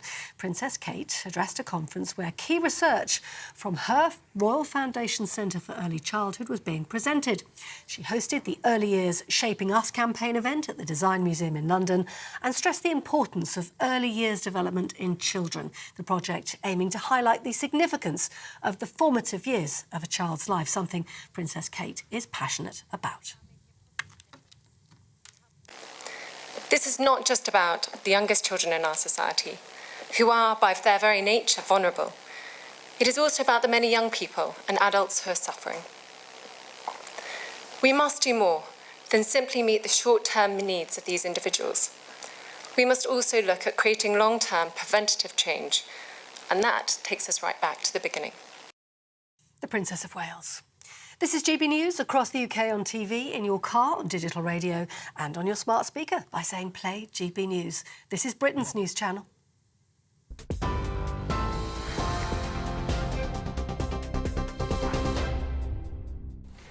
Well, thank you, Polly. Great stuff. And of course, there's only one place to start this hour, and that's the massive blow to Rishi Sunak's pledge to stop the boats. The Supreme Court has ruled that the government's plan to send migrants to Rwanda is unlawful, but GB News has learned that the government has a plan B in its ambition to stop the boats after all. Well, we can speak now to our political editor, Christopher Hope, who's live in Westminster at Downing Street. Chris, a dramatic development in this past hour. It seems Rishi may have had a plan B of his trousers after all. Yeah, his trousers, yeah, well, they're quite short trousers, aren't they, Martin? Yeah, we'll hear more, I think, from the PM in 45 minutes, very near to where I'm standing here in Downing Street. The idea could be, and again, this is speculation until we hear it from the Prime Minister's mouth, that the revised policy will make it possible to remove asylum seekers from the UK and settle in Rwanda and some other third countries, and crucially, that any kind of issue of working out whether those claims are legitimate will be, if it's not done by Rwandan officials, it means that they can't go back to the country they came from. So I think there's a way of dealing with this, maybe with the Supreme Court, which could actually work. So we're waiting to see whether that does work. But it's a very difficult time for Mr. Sunak. We're going to hear from him shortly at 4:45. We heard, didn't we, in the House of Commons earlier, how James Cleverly said the new Home Secretary, we're not going to put forward proposals simply to manufacture an unnecessary row for short-term gain. Many here where I'm in Westminster see that as at odds with the Prime Minister, Rishi Sunak, who talked about revisiting our domestic and legal framework and maybe even international conventions. I'm looking at my phone quickly because there's a statement just dropped here from Suella Braverman, the former Home Secretary, just in time for this press conference. I should read out parts of it to you. She says here that the decision by the Supreme Court is no surprise. It was forecast by a number of people close to the process, she says. Given the current state of the law, there's no reason to criticise the judges. Instead, the government must bring forward emergency legislation. It's very clear. The new bill that this is the former Home Secretary, Suella Braverman, minutes ago saying this, the new bill must block off ECHR, that's the European Convention of Human Rights, HRA, the Human Rights Act, and other routes of legal challenge. This will give Parliament a clear choice: control illegal migration, or explain to the British people why they should accept even greater numbers of illegal rivals settling here. And she finishes this is Suella Braverman, the former Home Secretary. Those who, like me, believe that effective immigration control is vital must understand that they cannot have their cake and eat it. There's no chance of curbing illegal migration within the current legal framework. We must legislate or admit defeat. That final line, we must legislate or admit defeat. That is the rallying cry, the standard bearer of the right, Suella Braverman, challenging the Prime Minister. Bring in the new law, overrule the courts, sort out the boats, or face the consequences. And Chris, that's exactly the kind of red meat that you'd expect from Suella, taking on the ECHR, something she's been big on all along, amending or scrapping the Human Rights Act, which of course in 1998 gave anybody here the right to a comfortable life, including terrorists. It was widely abused by people who couldn't get out of the country for years. Legislate or admit defeat. So once again, Suella's getting on a front foot ahead of this press conference, which we expect now in about half an hour. With that in mind, has Suella once again seized initiative, or will this plan B, this we can send asylum seekers to Rwanda anyway, and if they get rejected, they will stay there? Will that be enough to satiate the voters, or has Suella once again captured the narrative? I'm not sure it will be. And earlier I spoke to Miriam Cates, who's the co-chair of the New Conservative group, with Danny Kruger, the other co-chair, just a few moments ago. And they had this to say about the PM's press conference. The PMB, is it time he told MPs it's time to look at withdrawing, to provide ground to withdraw from the European Court of Human Rights? Well, if that's necessary, then yes. But as Danny said, there are potentially other options through Parliament to, I suppose, ignore those conventions for the purposes of this deal alone. And so we very much need to look at it. And it's not just about the ECHR, as the judges said. There are other international treaties that we would need to look at, or at least to not keep to on this particular matter. But the politics of this are absolutely enormous. Stop the boats, taking back control of our borders was an enormous promise to the electorate in 2019. It was a big part of the Brexit vote in 2016. So this is a big test for the Cabinet, for the Prime Minister, for our party as a whole. And I think the mood amongst colleagues is one of seriousness, really, that this is a huge moment for our country, it's a huge moment for our party, and we've got to rise to the challenge. Miriam Cates, just finally to you, is this make or break for the PM? Well, potentially it could be, but as Danny said, he is saying all the right things, that he's absolutely committed to this, he's going to stop the boats. So we wait to see those policies, but we absolutely stand ready to support that promise. Break there for the PM, make or break there for the PM is what Miriam Cates says. She's one of these new 2019 Red Wall MPs elected on that big landslide from Boris Johnson, really concerned about not least their own future, the future of the party, the future of the landslide which Boris Johnson helped to gain. And they are seeing this is a real challenge for Rishi Sunak. We heard earlier from Dave Andrea Jenkin, the former former government minister, a senior person on the European research group of Tory MPs. She said that she knows as many as 6 more Tory MPs may put in letters of no confidence in the Prime Minister Rishi Sunak as leader of the Tory party. In addition to her one, that's only 7. But this is a drip issue here, and it'll leach away his authority as Tory leader unless the PM, Mr Sunak, can grip it now. And we'll see what will happen in about half an hour's time, a few yards away from me here at the press conference in Downing Street. OK, Chris, we're going to let you go so you can whisk into that press conference and make sure you keep us fully updated throughout the rest of this show. It's all happening around our ears. And on that, I'm joined now by Mark White in the studio. Mark, a dramatic plan B you broke to us about an hour ago. And it begs the question, if they had the option all along of saying, OK, if you're sent to Rwanda and we won't send you back to your host country in case you risk death or persecution or whatever, you can stay in Rwanda and work. Why didn't they say this all along? Well, indeed. And I mean, I think Suella Braverman's rather excoriating letter to Rishi Sunak as well, when she talks about no plan B and nothing having been prepared for this potential outcome, rather begs the question of what she was doing. She was in office until just a few days ago. So what was she doing as the Home Secretary, as the very minister charged with trying to prepare the government's response to this policy? And I think actually the Home Secretary previous to Suella Braverman, Dame Priti Patel, rather picks up on this in her statement about just how prepared or actually unprepared the government and ministers seem to have been. She says, with regard to this, since the legal challenges began, ministers should have been working to resolve the concerns raised and ensure robust assurances were in place to win this case. The risks had been raised during the legal challenges, particularly, she says, following the Court of Appeal's judgment in the summer. Now, she goes on to say that ministers have had the opportunity to address the points that have arisen over the issues of refoulement, and questions will be asked about what actions they took, as this is a legal case which the government should have won. So on that main issue of refoulement, the concerns about someone being sent to Rwanda, being rejected for asylum, and then being returned to the country that they say may have, put their life at risk in the first place. That's the big issue.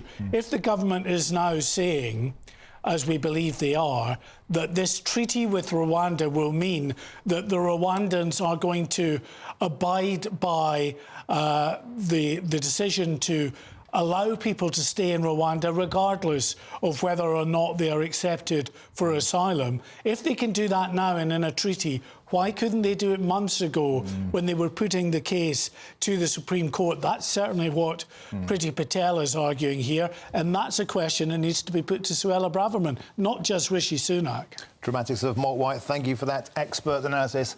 As ever. Now, moving on, I'm joined now by Stephen Barrett, who's a barrister and a writer. Stephen, hello to you again. Yesterday, we were saying, right, Rishi's going to put his house on plan A and lose. You predicted that. This morning, it seems that was the case. But now here we go again, a dramatic U-turn, it seems, a get-out-of-jail card, potentially. They're saying, actually, we will proceed with Rwanda, but we won't have to deport anybody from there if they fail their claim. They will stay in Rwanda. Can this legally work? And if so, why didn't they announce it all along? Well, I think that probably is the most important question with Plan B, because it's not, there is nothing compelling you to just try one thing at a time. You are allowed to try two things, or even, goodness forbid, Martin, you might have to sit down for this, perhaps even three things at once in order to try and get this problem solved. So there are very serious questions about that. When the government lost in the Court of Appeal, there was quite a lot of pressure to say, well, just have Parliament declare Rwanda safe, or declare that Rwanda is competent in this. Use Parliament, stop using the courts. Because one of the things, when we have had some attacks on the judiciary, I'm completely neutral on those, because in a free society, you can have attacks on the judiciary, and we have them from both sides in politics. They tend to be rather pithy and forthright from one side, and they tend to be rather overly intellectual and turgid from the other side. But it's fair to say both sides in politics criticise the judiciary from time to time. But what I want the public to notice, or perhaps if they saw Lord Reid do it, is how pained the judges looked. So we've built a system, and it's a relatively modern system in legal terms, really quite new, that forces the judges to make these kinds of decisions. Is Rwanda capable of carrying out assessments of refugees and sending them somewhere safe?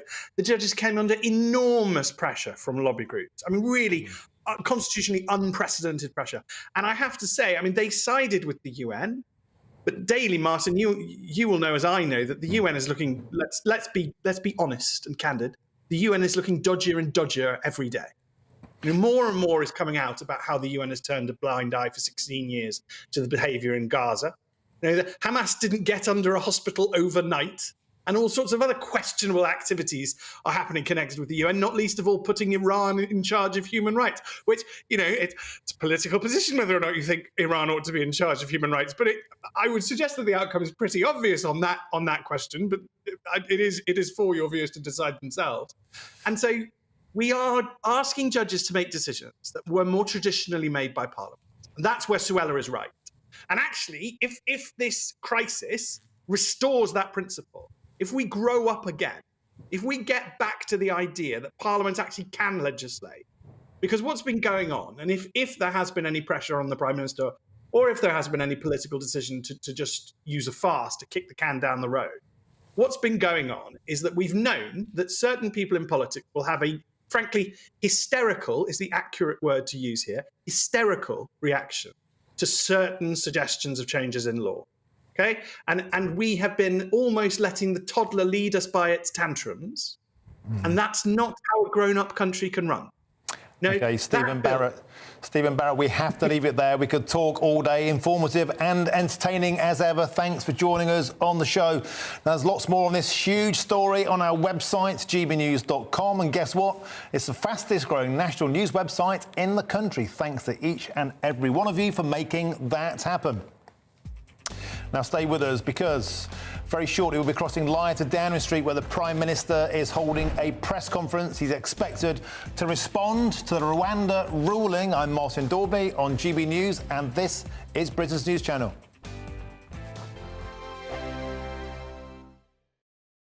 I think the most exciting bit for me is talking to people. People who I think are ignored often by the major news channels. We're going to give news they want to hear. There's a voice there that needs to be heard. I think there's a chance here for a diversity of opinion to be expressed, which you don't find elsewhere. It's really exciting. We don't hold back. We're free to say how decisions that are taken here affect us all around the country. Only on GB News, the People's Channel, Britain's news channel. There's only 3 people you can trust in life: your doctor, your lawyer, and your nana. I'm not sure. So join me, Nana Akweer, at 3 p.m. every Saturday and Sunday, where we discuss the biggest topics of the weekend. Be ready for battle. Could you be quiet? What is this? It's my new teeth. It's your new teeth. I don't bite. Well, not without a good reason. Always honest, always fun. Every weekend at 3 p.m. on GB News, the People's Channel, Britain's news channel. So Jubes and Kerr, we tackle the issues of the day with real, robust debate, both sides of the fence, battling it out with me in the middle with my forthright opinions and views. And often really interesting things happen, because you start with a position and then by the end of the debate you find, actually, well, I might not have thought about that one. What we need in this country is 2 new political parties. You should maybe think about doing a 2024 calendar. I'm Michelle Dewberry and I'm keeping you company right through until 7 o'clock this evening. GB News, the People's Channel, Britain's watching.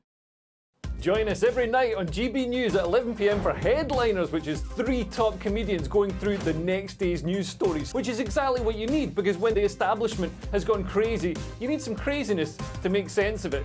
Headliners. You don't have to bother reading the newspaper. We've got it covered for you. Every night at 11 p.m. and repeated every morning at 5 a.m. We won't send you to sleep like some of the other paper review shows out there. So join us 11 p.m. every night on GB News, the People's Channel, Britain's news channel. GB News, unlike other broadcasters, isn't obsessed with the London-Westminster bubble. We think there's a nation beyond the M25, and that's why we talk about the issues that matter across the land. Join me on State of the Nation, 8 to 9 o'clock, Monday to Thursday, on GB News. Daisy's listening, and you should too. Every Sunday from 11, join Michael Portillo. There will be topical discussion, looking at the week before and the week to come. So kick back and relax at 11 a.m. on Sundays on GB News with me, Michael Portillo. GB News, the People's Channel, Britain's news channel. I'm Andrew Doyle. Join me at 7 o'clock every Sunday night for Free Speech Nation, the show where I tackle the week's biggest stories in politics and current affairs with the help of my 2 comedian panellists and a variety of special guests. Free Speech Nation, Sunday nights from 7 on GB News, the People's Channel, Britain's news channel. Tired of the usual focus-tested, pre-prepared Westminster runaround? Well, so am I. So you want higher taxes? Is your department to blame for this? Are you rethinking this policy? Every Sunday at 9:30, I'll be sitting down with those in power to get the truth about the issues affecting you. Let's be honest, we've known about the cost pressures of this project for years, not months. That's the Camilla Tominey Show, a politics show with personality. On GB News, the People's Channel, Britain's news channel.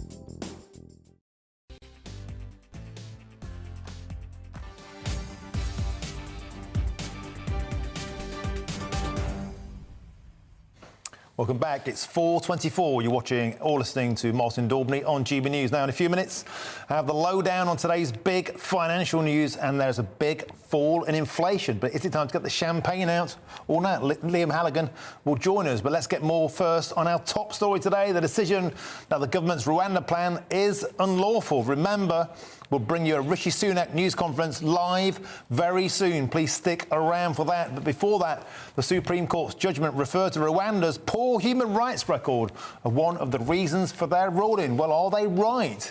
Is Rwanda an unsafe place? Well, let's speak to someone who should know, because Adam Bradford is a British expat citizen who has now settled in Rwanda. Welcome to the show, Adam. Thanks for joining us. So, if you listen to the bleeding hearts and the human rights lawyers back here in Britain, the Rwanda plan was a terrible idea because the country has a terrible human rights record, it's unsafe and it's not fit for purpose. You live there. What's the truth? Well, yeah, very interested in everything that we've heard today. I think at the heart of this is probably a lack of planning on the part of our government to not have the right plan B in place. I think very quickly the Prime Minister's responded to this afternoon. I can tell you, as somebody who's lived in Rwanda for a year and a half, that it's very safe.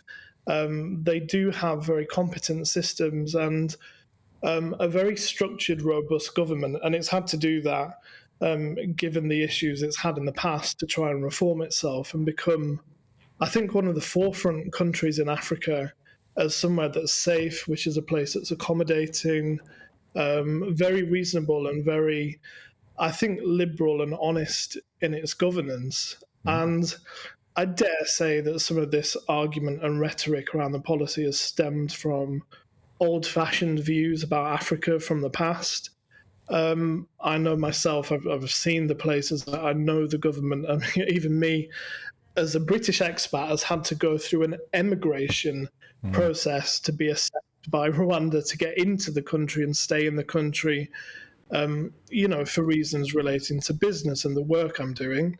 But it has a very robust system, and I'm surprised that the government didn't see some of these issues forthcoming.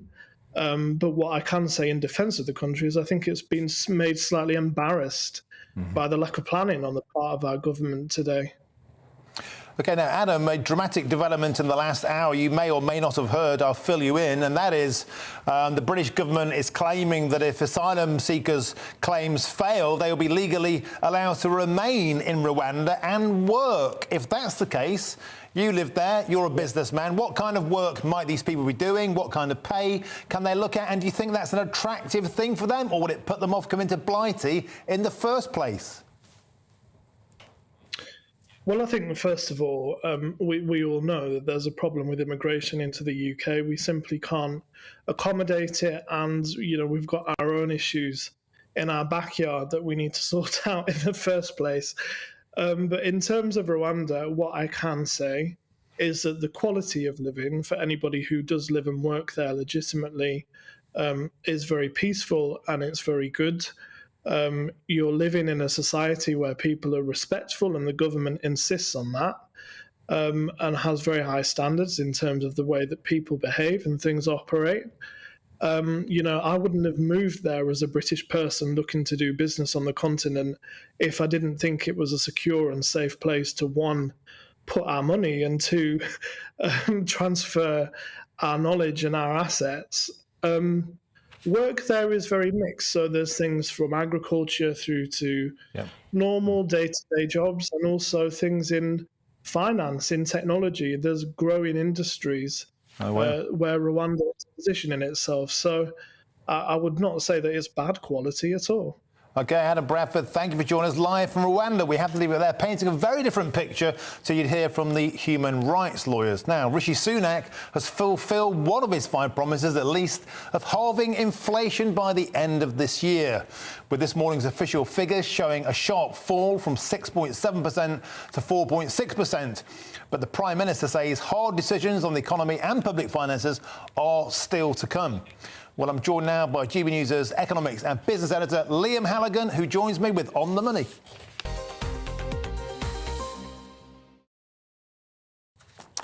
So, Liam, is this time to get the champagne out, or is it just crumbs of comfort?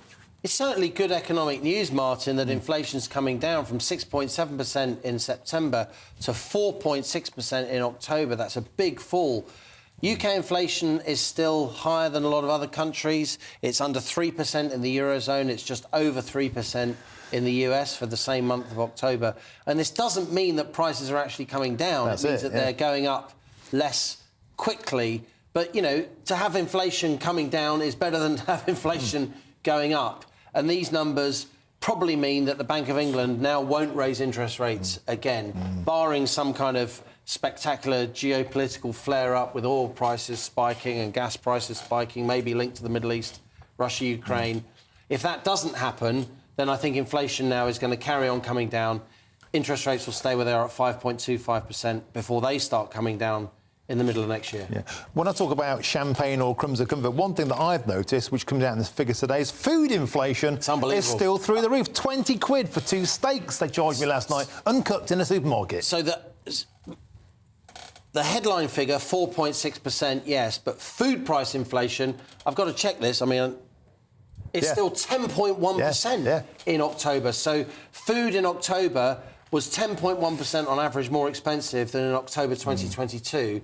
And the Office for National Statistics said in the fine print of its press release this morning, when all these inflation numbers came out at 7 a.m, get this, that food in October 2023, 10.1% more expensive than October 2022, 30% more expensive than October 2021. There you have it. That is what the war in Ukraine has done, plus the end of lockdown and supply chains still being a bit stodgy. 30% more expensive. And that's what we call regressive, Martin. What does that mean? It hits the poor hardest because the poor, lower-income households, vulnerable households, they spend a higher share of their income on food. So when food inflation is 30%, ouch, over 2 years, they're going to really feel it. And it's not as if food prices are going to come down. All we can hope for is that they go up more slowly. Yeah, and some of the detail is astonishing. Olive oil and sugar gone up 50%. Yep. Cheese, 12%. Cucumbers, 15%. Red meat, it's just gone through the roof. Because feedstock's expensive, because, you know, grain is expensive, wheat's expensive, because Russia, Ukraine, these are major producers of staple food. Look, there is always a lag with food price inflation, because to grow food, the farmers, they need fuel, they need fertiliser, they need finance. They call it the 3 Fs of farming. And, of course, a year ago, it takes a year to grow food and process it. A year ago, these things were really expensive. So inflation from a year ago is sort of baked into food prices today. But surely we've got to see these food prices come down. One bit of good news, car and van drivers will have noticed, motor fuel prices are down on average in October by 8% compared to October 2022. Diesel is down particularly sharply. 184 for a litre of diesel in October 2022, 162 in October this year. So there are some saving graces. We've got to take them where we can get them. Superb always, as ever. Food for thought from Liam Halligan. Thank you. Well, there's lots more stuff coming up on today's show, yes, and of course we'll bring you that live Rishi Sunak press conference as he gives his reaction to today's Rwanda ruling. But first, here's your latest news headlines with Polly Middlehurst.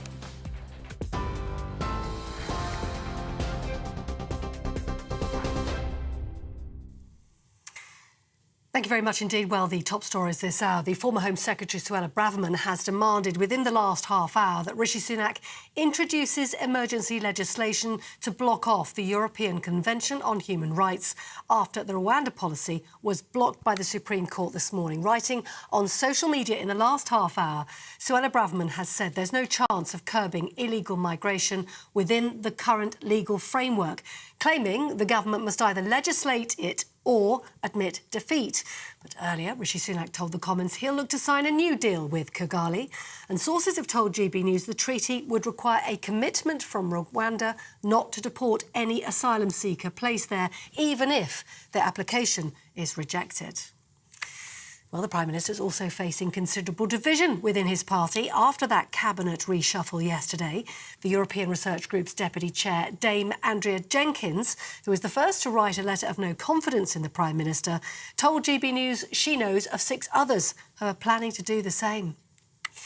Meanwhile, inflation has fallen to its lowest level in 2 years, with the latest data showing CPI was 4.6% in October. Lower energy costs and house prices helped reduce that figure, which is still above the Bank of England's 2% target. Those are the latest news headlines. More on all those stories by heading to our website, gbnews.com.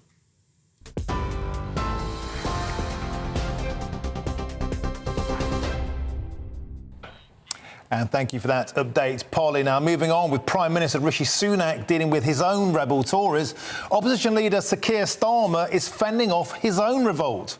Yeah, rebel Labour MPs are expected to defy the party's position by backing the SNP ceasefire amendment to the King's speech.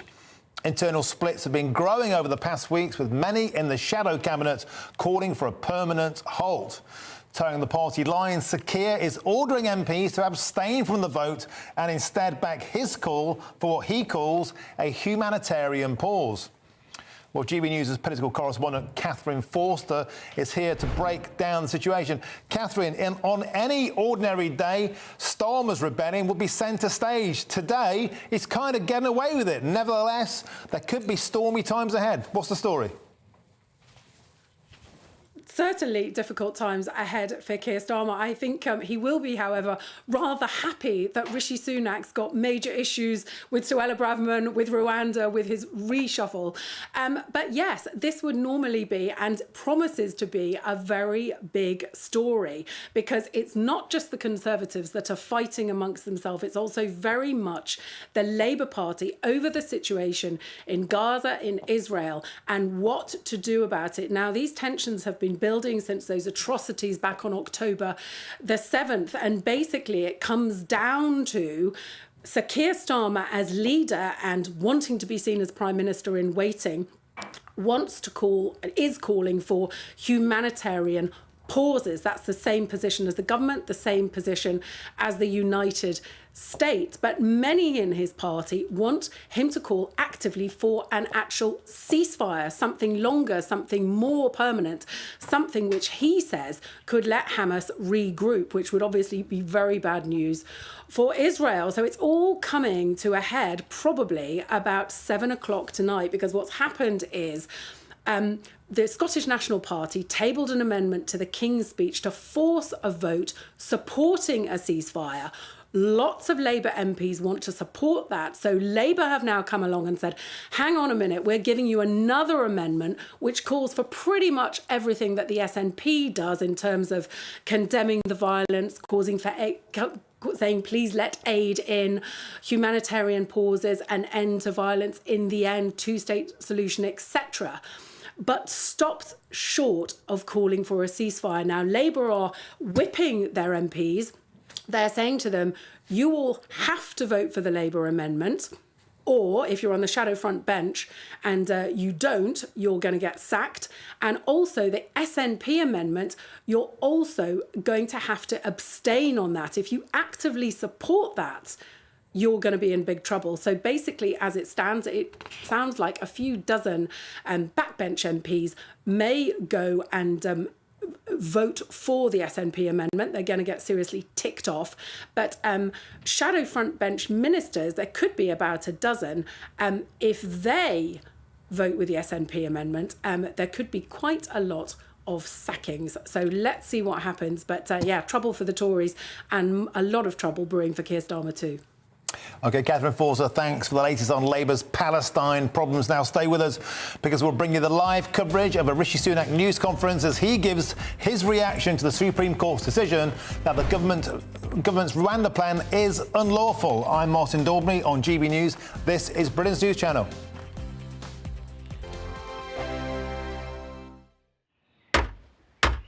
Who is it? We're here for the show. Welcome to the Dinosaur Hour with me, John Cleese. I was married to a therapist. And you survived? I thought we were getting Hugh Laurie. Second best. You interviewed Saddam Hussein. What's that like? I was terrified. I'm playing strip poker with these three. Oh! No, thank you. My CDs need to be put in alphabetical order. Are you going to be problematic again? The Dinosaur Hour. Sundays at 9 on GB News. What you get for breakfast is something that, if we do our jobs right, you will wake up to news that you didn't know the night before. It's a conversation. It's not just me and Eamon. We want to get to know you, and we want you to get to know us. From 6, it's Breakfast with Eamon and Isabel. Monday to Thursdays on GB News, Britain's news channel. I think the most exciting bit for me is talking to people. People who I think are ignored often by the major news channels. We're going to give news they want to hear. There's a voice there that needs to be heard. I think there's a chance here for a diversity of opinion to be expressed, which you don't find elsewhere. It's really exciting. We don't hold back. We're free to say how decisions that are taken here affect us all around the country. Only on GB News, the People's Channel, Britain's news channel. So Jubes and Kerr, we tackle the issues of the day with real robust debate, both sides of the fence, battling it out with me in the middle with my forthright opinions and views, and often really interesting things happen because you start with a position and then by the end of the debate you find actually, well, I might not have thought about that one. What we need in this country is 2 new political budgets. You should maybe think about doing a 2024 calendar. I'm Michelle Dewberry and I'm keeping you company right through until 7 o'clock this evening. GB News, the People's Channel, Britain's watching. Tired of the usual focus-tested, pre-prepared Westminster runaround? Well, so am I. So you want higher taxes? Is your department to blame for this? Are you rethinking this policy? Every Sunday at 9:30, I'll be sitting down with those in power to get the truth about the issues affecting you. Let's be honest, we've known about the cost pressures of this project for years, not months. That's the Camilla Tominey Show, a politics show with personality. On GB News, the People's Channel, Britain's news channel. In the GB Newsroom, we bring you the news as it happens. With our team of dedicated journalists across the UK, we're ready to give you accurate reporting every day. When the news breaks, we'll be there with bulletins on GB News, the People's Channel, Britain's news channel. When the news happens, it happens here. And really important breaking news. Breaking news this morning. On TV, radio and online, the news starts here on Britain's Newsroom. All the biggest stories and the answers that you need from across the UK and beyond. Join Britain's Newsroom from 9:30 on GB News. The People's Channel, Britain's news channel.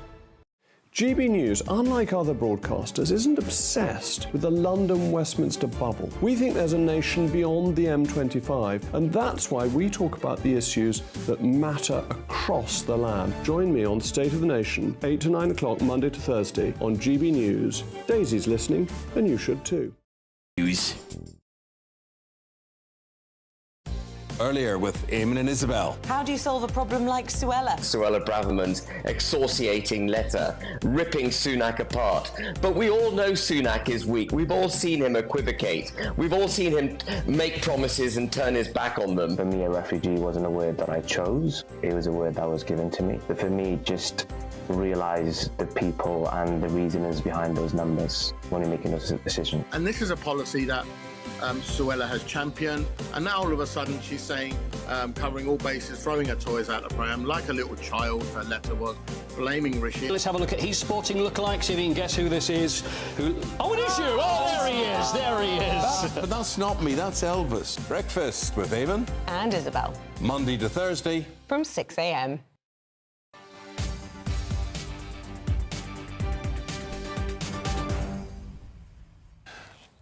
Welcome back. It's 4:43. You're watching and listening to Martin Daubney on GB News. You can see live pictures there of Downing Street because in a few minutes we'll bring you a live news press conference with Rishi Sunak as he gives his reaction to this morning's Rwanda judgment at the Supreme Court. We'll cut to that shortly. But before that, I'm joined in the studio by our Home and Security Editor, Mark White. So, Mark, for those joining us late in the show, can you bring people up to speed with the latest dramatic development? It seemed like the Rwanda plan was dead and buried this morning, but since then it seems there could be a get-out-of-jail call for Rishi.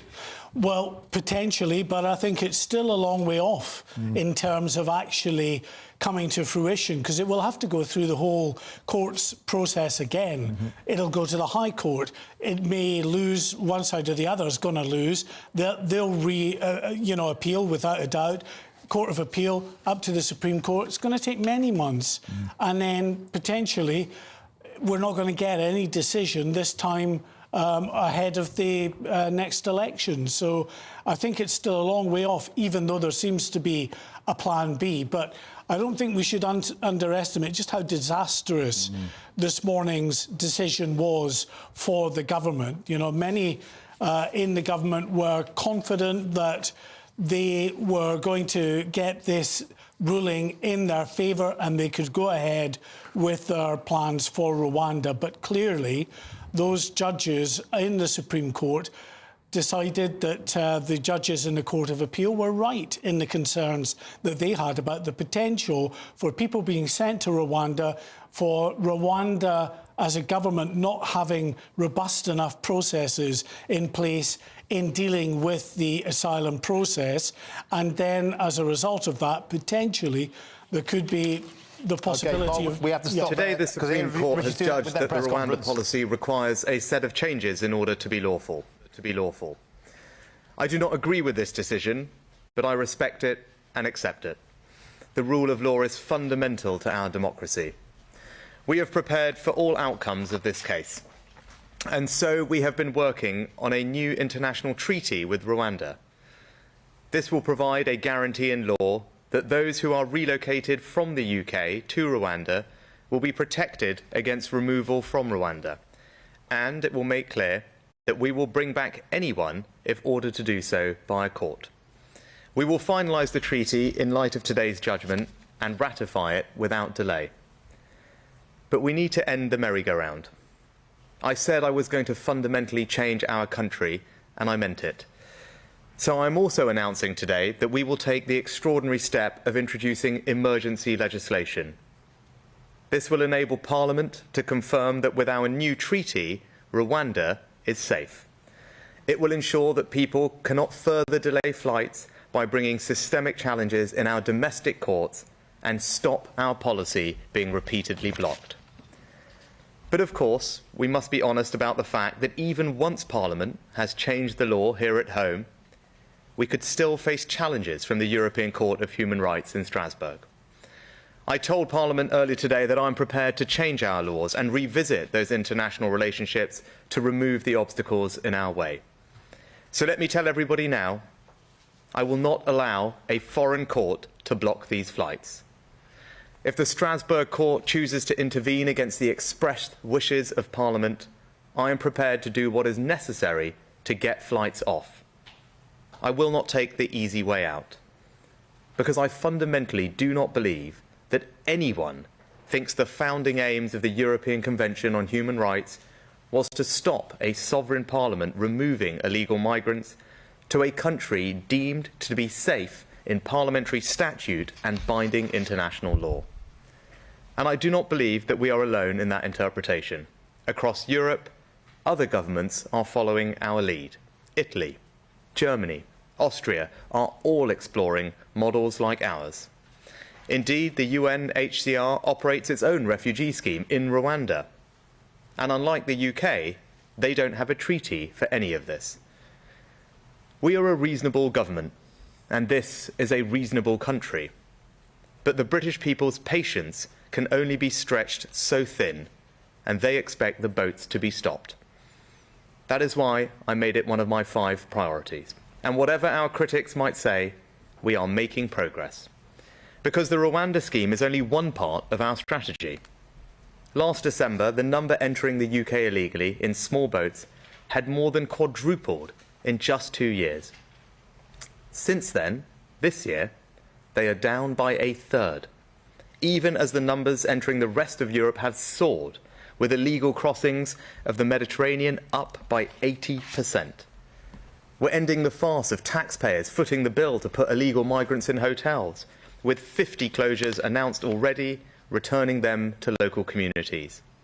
Illegal working raids are up by almost 70%, and we have made over 5,000 arrests this year. We've concluded returns and cooperation agreements with France, Bulgaria, Turkey, Italy, Georgia and Albania. We've cut the legacy initial asylum backlog by almost 2/3, and in total, we've returned over 20,000 illegal migrants this year. The facts are clear. This government has done more and delivered more than any government in the last 5 years to tackle illegal migration. But to fully solve this problem, the Rwanda policy is a necessary deterrent. That's why it's important that the Supreme Court has today confirmed that the principle of removing asylum seekers to a third safe country is lawful, because it means that when we have addressed the Supreme Court's concerns, people will know that if they come here illegally, they will not get to stay, and so they will stop coming altogether. That is how we will stop the boats. In recent years, many people have lost faith in politicians' ability to do the things they said they would do. They fear that politicians are more interested in grandstanding than delivering for the British people. I've been determined to change that, to deliver on the commitments that I make. I committed at the start of this year to halve inflation. Back then, inflation was 10.7%. But new figures released this morning by the Office of National Statistics show that inflation is now 4.6%. I'm not saying the job is done. Many people have struggled and continue to struggle. We must stay the course until inflation returns to target. But it shows that when I said we would halve inflation, I meant it. When I said I would stop the boats, I meant it. Today's judgment has not weakened my resolve, it has only hardened it, and we will deliver that too. Thank you. We'll take some questions from the media briefly. Can I start with the BBC? Thank you. Chris Mason, BBC News. Let's cut to the quick, Prime Minister. You gave your Home Secretary the heave-ho on Monday. The court has shredded your Rwanda plan today. It's a total shambles, isn't it? Chris, if you look at the track record of our policy tackling illegal migration, as I said earlier, we've done more in the last year to tackle illegal migration and to stop the boats than any government has done in years. The numbers of people coming here this year are down by a third. The number of illegal migration raids up by 70%. New deals with half a dozen countries. We've returned 20,000 people. We've made thousands of arrests, all while the numbers in Europe are getting worse. So that actually shows that when I said we would stop the boats when I made that speech in January, we are delivering. We're making strong progress. But in order to finish the job, in order to get the job done, we need the Rwanda deterrent to work. And that is why we've been preparing thoroughly, carefully, for all outcomes today. That's why we've already got a treaty that is virtually ready to go, which we will finalise in light of today's judgment. And that will provide everybody with the assurances they need, and indeed the court today made recommendations. We will meet all those challenges with our new treaty, and then Parliament will have the chance to demonstrate unequivocally that Rwanda is safe for these purposes and in compliance with all our obligations. So not only have we made great progress this far, we will get the job done, and that involves the new treaty and new domestic legislation, and that will clear the remaining barriers to us getting flights off as planned in the spring of next year. Can I next turn to ITV? Anushka Astana, ITV News. Prime Minister, your party Vice Chair Lee Anderson says ignore the law, just put the planes in the air and send them to Rwanda. You have just made clear that you respect the law. So will you sack him, or do you understand where he's coming from? And if no one is sent to Rwanda before the next election, will you admit that you failed? Well, I think what Lee's comments, and indeed the comments of others, do is reflect the strength of feeling in the country on this issue. And I absolutely share, actually, in the frustrations that my colleagues and indeed people across the country have about this issue. Right? And everyone should understand the strength of feeling. And that's why I made stopping the boats one of my 5 priorities. It was right that it's one of the 5 priorities. It's one of this country's top priorities. And people are frustrated by what they see as repeated challenges to Parliament's ability to get this done. Now, as I said, we've made good progress. I want people to take heart from the fact that for the first time since small boats became a thing in this country, we have reduced the numbers by a third this year. Thanks to all the work that has been done over the past year, all the agreements, all the extra deterrents, all the illegal working raids, the arrests, as I said, all of that means that we've made progress. But we do need to get the job done, and that's why I was clear in Parliament, and I've been clear here today, that once we have this new treaty, and once Parliament endorses it and declares that Rwanda is safe for these purposes, and we meet all our obligations, then my patience has run thin, as I did believe the country's patience has run thin, and that's why we'll take all the necessary steps to ensure that we can remove any further blockages to us getting this policy executed and getting planes leaving as planned in the spring of next year. Next to Times Radio. Thank you, Prime Minister. Kate McCann from Times Radio. Your own Home Office has said that it identified, and I quote, some concerns with Rwanda's human rights record around political opposition to the current regime, dissent and freedom of speech. We've looked at the country conditions and assessed that Rwanda is generally a safe country for asylum seekers and refugees. How can Parliament be certain that Rwanda is a safe country if your own Home Office isn't certain? And can you guarantee that a plane will leave before the next general election? Well, Kate, when it comes to the Home Office, has actually published a notice earlier this year which gave a full country guidance on Rwanda and explained the decision that it had reached and the assessment that it had made that it was safe for these purposes. But it's not just the Home Office that came to that conclusion. It's also important to remember that in the Court of Appeal, the most senior justice, the Lord Chief Justice, agreed with the government that we had sought and received the appropriate assurances from Rwanda about this particular issue that has been raised and the Supreme Court talked about today of onward refoulement.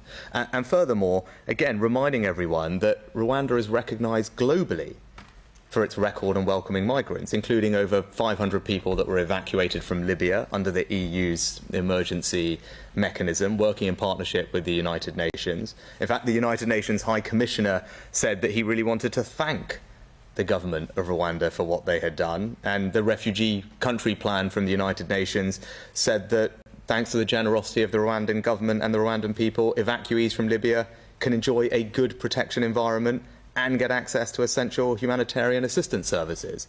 So look, those are the statements from the United Nations previously. We've had our own assessment, but as I said, our new treaty will put into binding law the assurances that everybody, including the Supreme Court, needs to make sure that people can be certain that when we send someone to Rwanda, they won't be incorrectly returned to their own country if that was problematic for them. And when we do that, Parliament will have a chance to support that point of view, and at that point, as I said, a sovereign parliament has declared, or will have declared unequivocally, that Rwanda is safe for these purposes. It fulfills all our obligations under the various different obligations that we have, because there are multiple, and in doing so, at that point, I do not expect there to be any more domestic barriers to us getting this policy working and planes leaving the UK. So you can guarantee one before the next election? As I said, we are working extremely hard to make sure that we can get a plane off as planned in the spring. Next, can I turn to the Daily Mail? Thanks, PM. Jason Gross from the Daily Mail. We've had a lot of talk and a lot of legislation from quite a lot of PMs on this issue, and you're offering more of the same today. I mean, to return to Kate's question, I mean, people's patience has worn thin. Can you give us a guarantee today that you will get those flights off before the election? Because you do have options, and at the moment it looks like it's all going to get stuck in the courts again. Well, what I'd say, Jason, is, look, I understand people's frustrations.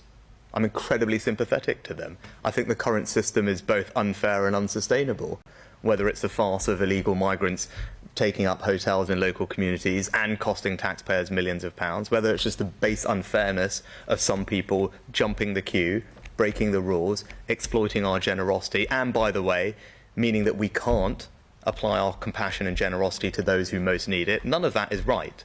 And people are needlessly dying. Innocent people are dying when they're making these illegal crossings. So they're being exploited by gangs. Any which way you look at it, the current system is not defensible, which is why it's one of my priorities to stop the boats. And as I said, we've made more progress in the past year than any government has in any year since this small boats phenomenon came upon us. And I'm confident that we will keep making progress, but getting Rwanda working is an important part of completing the job, having the deterrence effect that we need. And as I said, legislation will help us do that. We are responding to the Supreme Court. As I said, I don't agree with the decision, but I respect it and accept it. Rule of law is fundamental to our democracy, but what we have been doing is negotiating a new treaty with Rwanda that will be legally binding, and that will be ratified both by our parliament and in Rwanda. And alongside that, as I said, we will be introducing emergency, extraordinary legislation so that People cannot further delay flights by bringing systemic challenges in our domestic courts and stop our policy being repeatedly blocked. Right? That is a significant step. Because I said I was going to fundamentally change our country. I'm going to do what it takes to stop the boats. That is going to require extraordinary emergency legislation to remove those barriers. That's what we're going to do. And as I've also made clear today, that if we face future challenges for the European Court of Human Rights, then we need to revisit those relationships, and I will not allow a foreign court to block those flights. It is fundamental to me that we deliver on this priority. Stopping the boats is the country's priority, it's Home Secretary's priority, it's my priority, and we're going to get the job done. And lastly, if I could go to the Daily Express. Thanks, Prime Minister. Sam, this is Daily Express. Can you be explicit about exactly how you intend to stop European intervention on this matter, because it isn't really clear? And also, we've had two comments, one from former Home Secretary Priti Patel saying that actually the Court of Appeal ruling was explicit in its concerns about this issue, and you should have been able to see that at the time and mitigate against it to prevent this happening. And allies of Suella Braverman say that they try to see it off with action to prevent this as well. So two former Home Secretaries suggesting you should have seen this off months ago. So why didn't you? Well, lots in there, Sam. Just first of all, we've delivered more in this last year to actually tackle this issue than any government has previously. I'm very proud of our record. Small boats became a phenomenon 4 years ago. For the first time ever this year, under my leadership, the numbers are down. They're not just down by a little, they're down by a third. The number of arrests are in the thousands. The illegal migration rates are up by 70%. We've returned 20,000 people, and for the first time, we're actually now closing hotels, returning them back to local use, saving taxpayers money. So I'm very proud of everything that we've achieved in this past year. I think it's more than anyone has ever done in tackling this issue. But I always said tackling this issue was not easy. When I made the speech in January and I said that stopping the boats was a priority, you asked me then, when exactly, and I said, of all the things I'm going to tackle, this is the hardest. It won't be solved overnight. There's no silver bullet, which is why we have to do all these things, and Rwanda is a part of that, and that's why we will continue to get it done. Now, in terms of the European Court, one of the things that people asked me in January when I made that speech, and similar question, was about Rule 39s. These are these judgments that come from the European Court that have blocked us from doing things in the past. I said then that we were going to engage in a process with the European Court to have reform of how they do that, and on Monday, you may have seen that they concluded that they are going to make significant changes to that process. They are going to have named judges. They're going to make sure that countries can make their representations before they make their determinations. They're going to ensure that they should only be given in exceptional circumstances where there is risk of irreparable harm. So that shows that, by the way, our work on that this year has been successful. Many people thought it wouldn't be, but it has been. So we've already reformed that process. But what I said, I don't think we need to get into the speculation of that now, because I'm confident that what we are doing will meet all our obligations, and I'm confident that once Parliament asserts that will be something that people pay due attention to. But let me just be clear, what I will not do is allow a foreign court to block our ability to get these flights off once a sovereign parliament has determined in law that Rwanda is a safe country for these purposes and meets all our obligations. And I want to be crystal clear about that, because we will stop the boats, and getting this policy working is vital to doing that, and we will do absolutely everything that is necessary to make that work. Thanks very much. OK, there we have it, a dramatic press conference there from Rishi Sunak, defiantly saying a significant step was the introduction of emergency legislation, declaring Rwanda is a safe country, which will prohibit lawyers or any foreign court stopping those flights. So this morning, this looked dead and buried. I'm joined now by our Homeland Security editor, Mark White.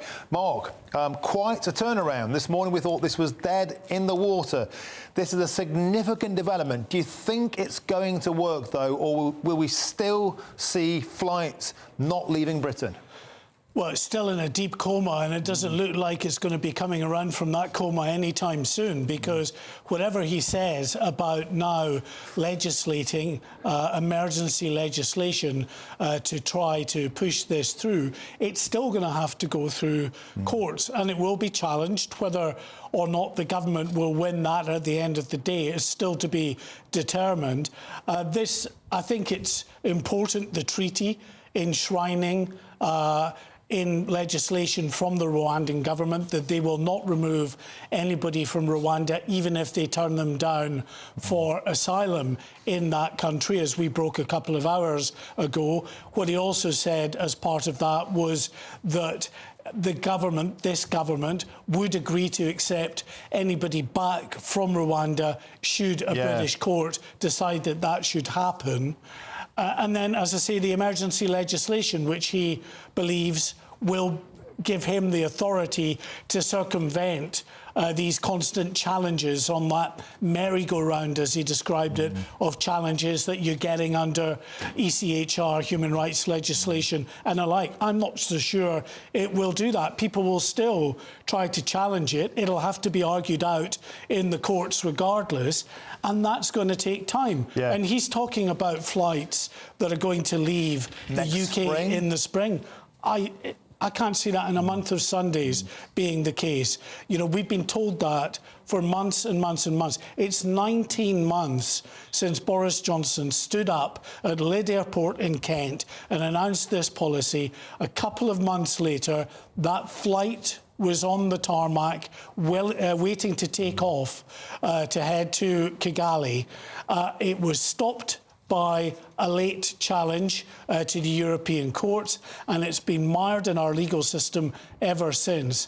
And I think, you know, all that's going to happen from today is that we just go back to square one, and with the new legislation and the new guarantees, it will still be argued out, with each appeal having to be argued again. And on that precise point, Mog, an ally of Suella Braverman has just said this.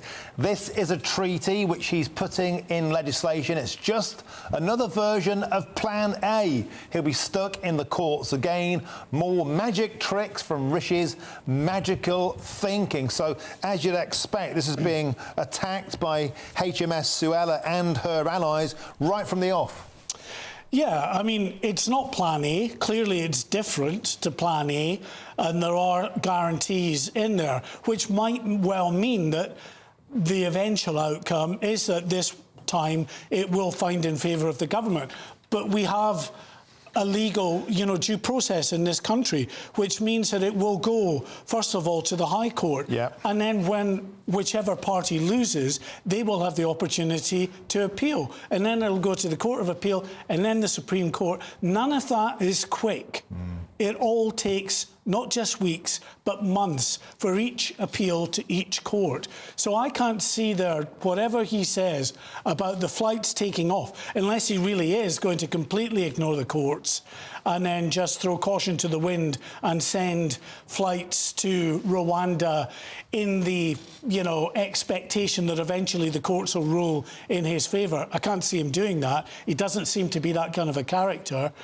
So in not doing that, I think, you know, it's going to be at least the next election, possibly after it, before there's any conclusion to this eventual outcome in the courts. He was making some right noises, talking about sovereign countries, Britain, deciding upon our own sovereign laws. No foreign court will stop it. It all sounds a bit Brexity, but is it all empty words? As you said, if this gets mired down in yet more legal challenges, which is guaranteed to happen, this feels like Back to the Future. It's a merry-go-round for me. I've heard it from Boris Johnson, Priti Patel, Suella Braverman, even, what was her name that was in office for just a few weeks as Prime Minister?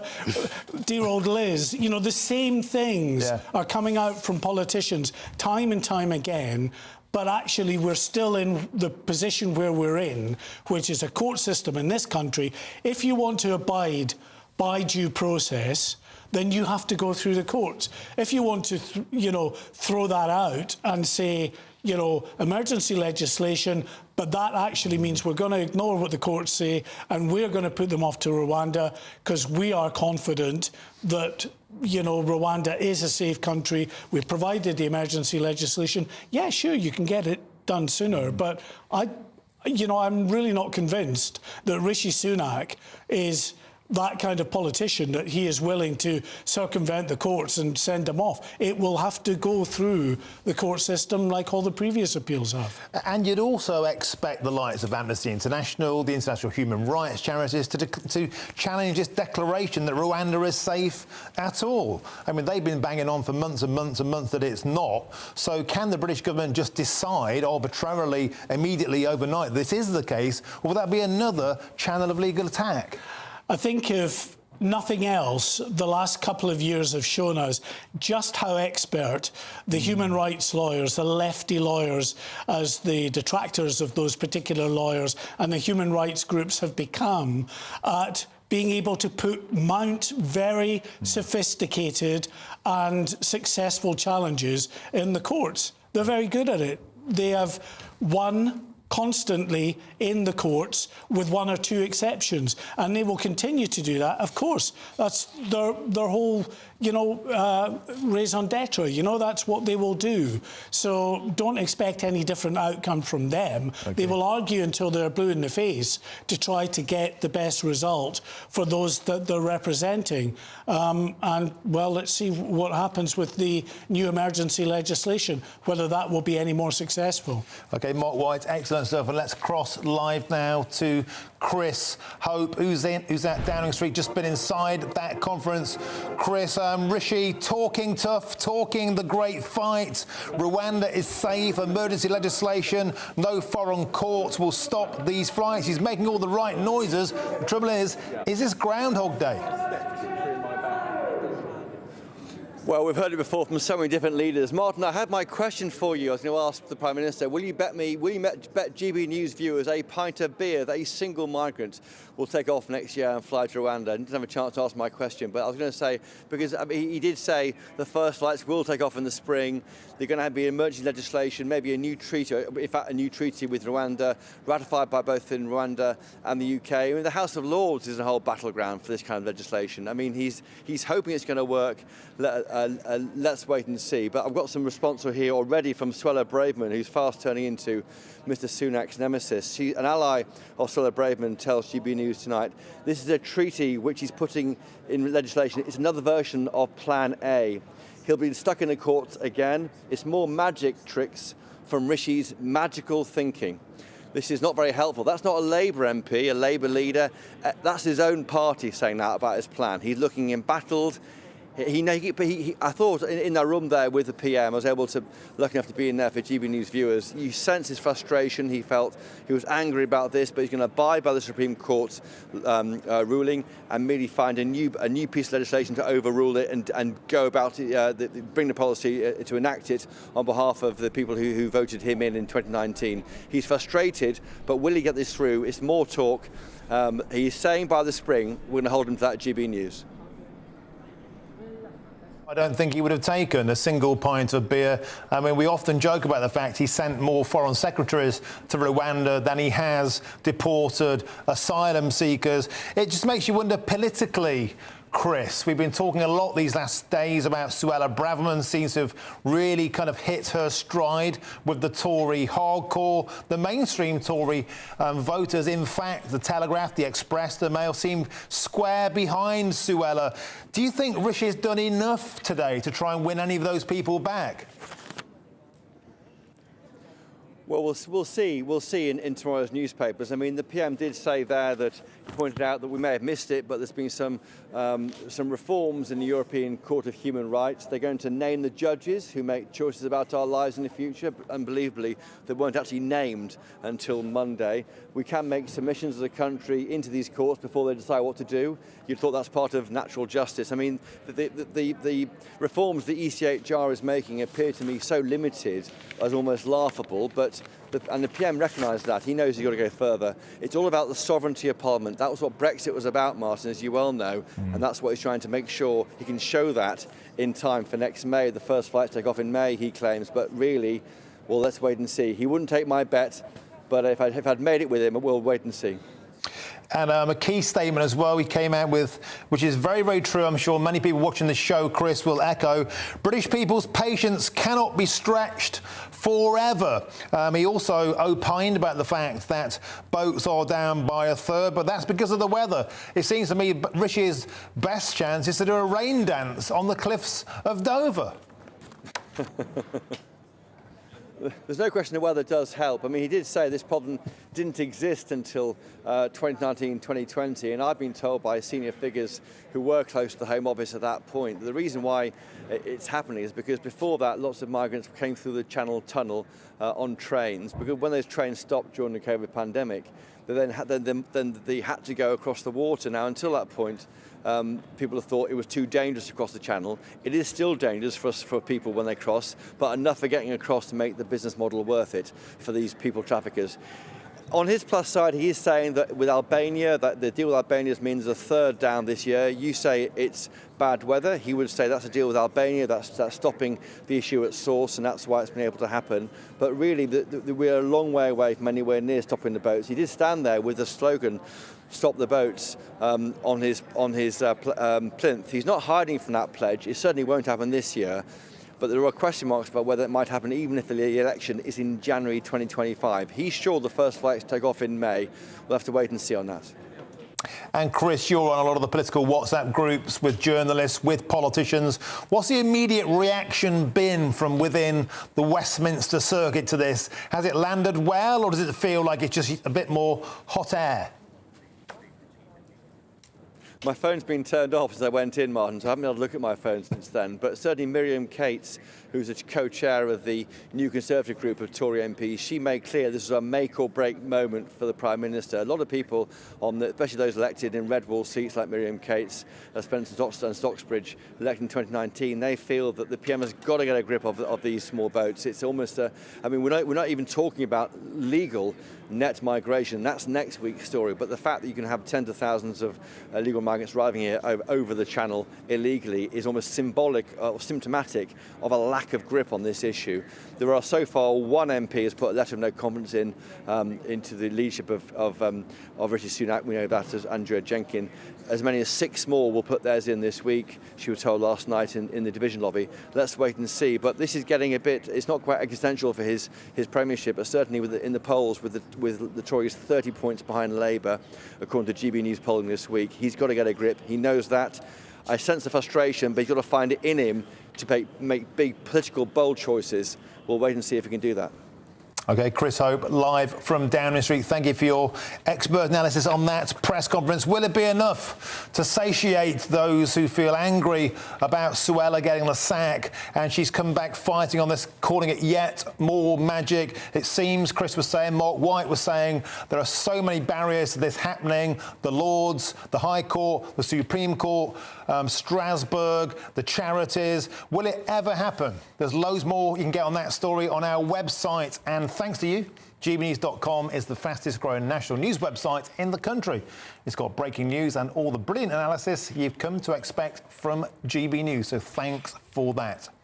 So the big question, what happens next? We're going to get reaction to Rishi Sunak's comments very shortly. I'm Martin Daubney on GB News, and this is Britain's News Channel.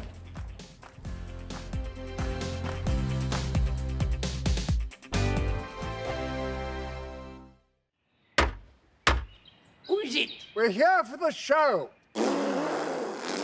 Welcome to the Dinosaur Hour with me, John Cleese. I was married to a therapist. And you survived? I thought we were getting Hugh Laurie. Second best. You interviewed Saddam Hussein. What's that like? I was terrified. I'm playing strip poker with you three. Oh! No, thank you. My CDs need to be put in alphabetical order. Are you going to be problematic again?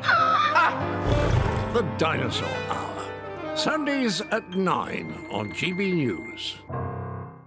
What you get for breakfast is something that, if we do our jobs right, you will wake up to news that you didn't know the night before. It's a conversation. It's not just me and Eamon. We want to get to know you, and we want you to get to know us. From 6, it's Breakfast with Eamon and Isabel. Monday to Thursdays on GB News. Britain's news channel. I think the most exciting bit for me is talking to people. People who I think are ignored often by the major news channels. We're going to give news they want to hear. There's a voice there that needs to be heard. I think there's a chance here for a diversity of opinion to be expressed, which you don't find elsewhere. It's really exciting. We don't hold back. We're free to say how decisions that are taken here affect us all around the country. Only on GB News, the People's Channel, Britain's news channel. So Jubes and Kerr, we tackle the issues of the day with real, robust debate, both sides of the fence, battling it out with me in the middle with my forthright opinions and views. And often really interesting things happen because you start with a position and then by the end of the debate you find actually, well, I might not have thought about that one. What we need in this country is 2 new political parties. You should maybe think about doing a 2024 calendar. I'm Michelle Dewberry and I'm keeping you company right through until 7 o'clock this evening. GB News, the People's Channel, Britain's watching. Tired of the usual focus-tested, pre-prepared Westminster runaround? Well, so am I. So you want higher taxes? Is your department to blame for this? Are you rethinking this policy? Every Sunday at 9:30, I'll be sitting down with those in power to get the truth about the issues affecting you.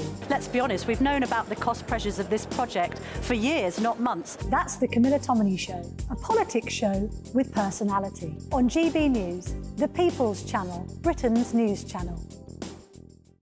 In the GB Newsroom, we bring you the news as it happens. With our team of dedicated journalists across the UK, we're ready to give you accurate reporting every day. When the news breaks, we'll be there with bulletins on GB News, the People's Channel, Britain's news channel. When the news happens, it happens here. And really important breaking news. Breaking news this morning. On TV, radio and online, the news starts here on Britain's Newsroom. All the biggest stories and the answers that you need from across the UK and beyond. Join Britain's Newsroom from 9:30 on GB News. The People's Channel, Britain's news channel. GB News, unlike other broadcasters, isn't obsessed with the London-Westminster bubble. We think there's a nation beyond the M25, and that's why we talk about the issues that matter across the land. Join me on State of the Nation, 8 to 9 o'clock, Monday to Thursday, on GB News. Daisy's listening, and you should too.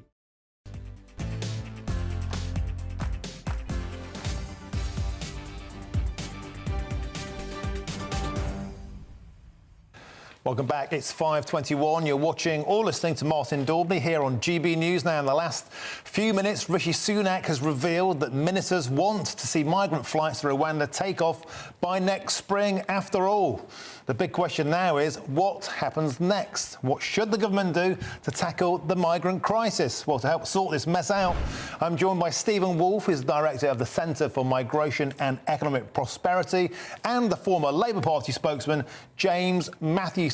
Wolfie, can we start with you?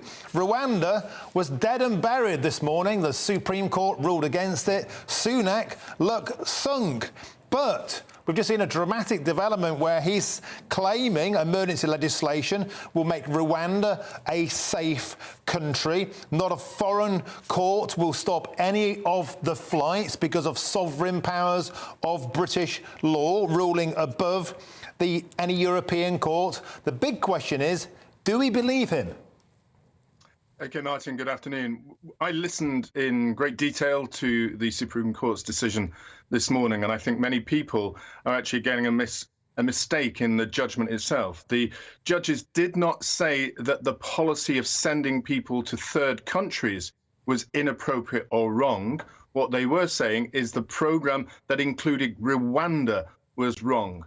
So, because, in their view, they did not believe there was enough evidence to show that there was safety and security from refoulement for those who were sent to Rwanda. So that gives the door open to the government to firstly send it to a country that is regarded as safe and secure. The second point I would raise about it is that there is a lot of concern in African states now that they regard this as an element of colonial racism towards Rwanda. Because after all, last year on the UNHCR website, if you go there right now, you will see that the UNHCR states that 127 refugees are being housed in Rwanda, that they are working under an emergency transit mechanism to host refugees moving from country to country. And they're also aiding Rwanda with voluntary repatriation. So if the UNHCR is saying that it's perfectly okay to work with Rwanda in that sense, why do they say, as they did in the court, Rwanda government has a poor record on extrajudicial killings? The media and political atmosphere is tense. And all of this relates to Rwanda not being capable of looking after it. What I think here is the government now will try and introduce a policy, as you've heard today from your commentators, that I think will fail. The policy can work, but what Rishi Sunak now is proposing will never get off the ground. OK, let's bring now Labour Party spokesman James Mathieson. James, we're expecting lots of challenges to this.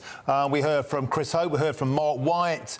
There'll be no doubt the Lords, he'll have to get through that, the High Court, the Supreme Court, Strasbourg, and of course the Labour Party. No doubt the Labour Party will challenge this bill. Keir Starmer, Rishi Sunak pointed out today during Prime Minister's Question Time, hasn't voted for a single law that's helped to tackle immigration. So Starmer, you'd expect, will be dead against this, irrespective. Yeah, and what an enemy to have against you on this policy as well. A man who knows how to use the law to manage to get things done, because that's Keir Starmer's area of expertise at the end of the day. It's not Rishi Sunak's. And when you come to it and you look at this situation that we're now in and you realise it's an absolute dream for the Labour Party. Nobody asked for this policy. On the doorstep, I mean, I've just rang round this afternoon, some former Labour staffers who I'm talking to, some people who are leading campaign groups this afternoon. Not a single person on the doorstep has asked for this policy, wants to see this policy. That, you know, the conflation between wanting to see something done about immigration and the Rwanda policy are miles apart. And yet he's stuck to it and he's now clinging to it like a life raft. And the man's sinking. You know, this government is an absolute embarrassment. I mean, you hear it from Stephen there, as he's just said, it's unlikely to get off the ground in its current capacity. So what we're going to see now is a man desperately clinging to his last policy, this stop the boats. There we go, we can see it on the screen. Stop the boats, stop the boats. It's all we've heard until he's blue in the face. And unfortunately, he's not going to be able to stop a single boat, which for somebody like myself who couldn't care less about stopping boats and all this false kind of idea of red meat that he's flinging around in hopes that it'll help him keep the red wall, it's a dream come true. Well, James, I think you dismissed this at your peril. I spent a lot of time in the Red Wall campaigning and fighting. In fact, I was elected as an MEP. Immigration was a huge concern then. It remains an even bigger concern now. I don't think it's a good idea to laugh this off. Back to you, Stephen. No. We are expecting, Stephen, resistance to this, certainly, from the Labour Party, definitely by the sounds of it, if we're to believe James. But also, what about this key point of the government just deciding that Rwanda is now a safe country? You'd expect the likes of Amnesty International, all these very well-funded, very well-motivated, very influential, very annoying charities to be all over this. Every way along the ground now, Stephen, this will get fired at from left, right and centre, won't it? They don't want this to work. Do you think they'll be able to stop it? Or do you think Rishi will meet this target and actually get a flight away by next spring? Well, I'd be deeply surprised. And I think your Christopher Hope said, would I get a beer if you managed to get the planes off by next year? I think really you need to buy the whole city of Manchester a beer if you managed to get anyone anywhere near a plane by in the middle of spring next year, because it just will not happen. First and foremost, look at it in terms of a legal position. He has to get through Parliament and then the House of Lords emergency legislation where he states that Rwanda is a safe country. Once it's in a legislative position and they start to move people onto the planes, is exactly where he was in 2021 about the Rwanda policy. And that's exactly what both Priti Patel and Suella Braverman has said about this legislation. It might be regarded as a plan B by the government, but it certainly isn't a plan B when it comes down to the courts, because it's open to challenge then across the route. And that will take us way beyond the next general election. And what I would say to my friend from the Labour Party there is, when this gets handed over to them, and it will, they won't be able to stop it either. There will be at least as many people coming over on the boats. There's another 30,000 coming over on the backs of lorries. And as we see across Europe at the moment this year, 560,000 have entered into Italy and more are coming into Greece, and they will make their numbers across. So this will become a huge problem for the Labour Party as well. And they have no solution to this. James, let's put that point to you. If you think this issue will go away with a change of government or another failed piece of legislation, Stephen Wolfe is saying you better smell the coffee, because this will be an issue and the Labour Party will need a plan in place to sort it out. You can't simply keep knocking Rishi or the Tory party for failing to get to grips with it. What will the Labour Party do? You're right, they'll need a strategy and they'll need to be able to propose actual policies that make sense. However, the difference will be that they've not made it their key slogan. It's about perception. And right now, Rishi Sunak looks the weakest any Prime Minister in recent years has looked. I mean, you can compare to Liz Truss, who stood her ground and went down with the ship. Rishi Sunak right now looks like a man who has made a pledge, made a load of materials about that pledge, stood in front of them, and now can't even get that pledge through. I mean, it's about weakness, it's about perception. The Labour Party and government won't be making it a top priority to stop the votes, because we know why that language has been used, and the Labour Party is and remains a party that is progressive, for progressive values and progressive representation, which supports migration as a way and protecting asylum seekers and asylum seekers' rights as well. We should be processing them here on our own soil. OK, James Mathewson and Stephen Wolfe, we're going to have to leave it there. Thank you, gentlemen, for superb input. There's loads more still to come between now and 6 o'clock in a few minutes. I'll be joined by a member of the House of Lords who's criticised the police for not standing up for two poppy sellers caught in the pro-Palestine protest last weekend. But first, here's your latest news headlines with Polly Middlehurst.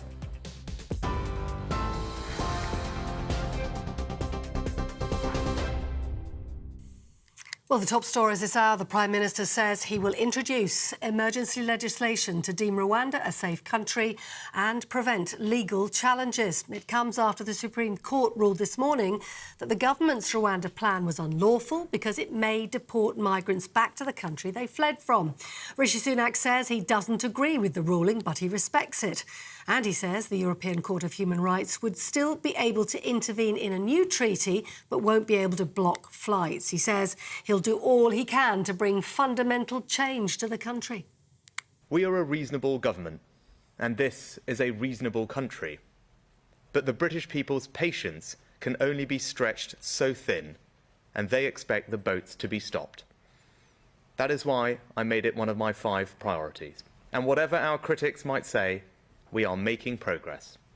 Because the Rwanda scheme is only one part of our strategy. Last December, the number entering the UK illegally in small boats had more than quadrupled in just 2 years. Meanwhile, the Labour leader's amendments to the King's Speech debate, calling for humanitarian pauses in the fighting in Gaza, will shortly be debated in the Commons. It comes as an SNP amendment calling for an immediate ceasefire will also be debated by MPs. We'll be covering that live, of course, right here, GB News. All those stories too on our website, gbnews.com.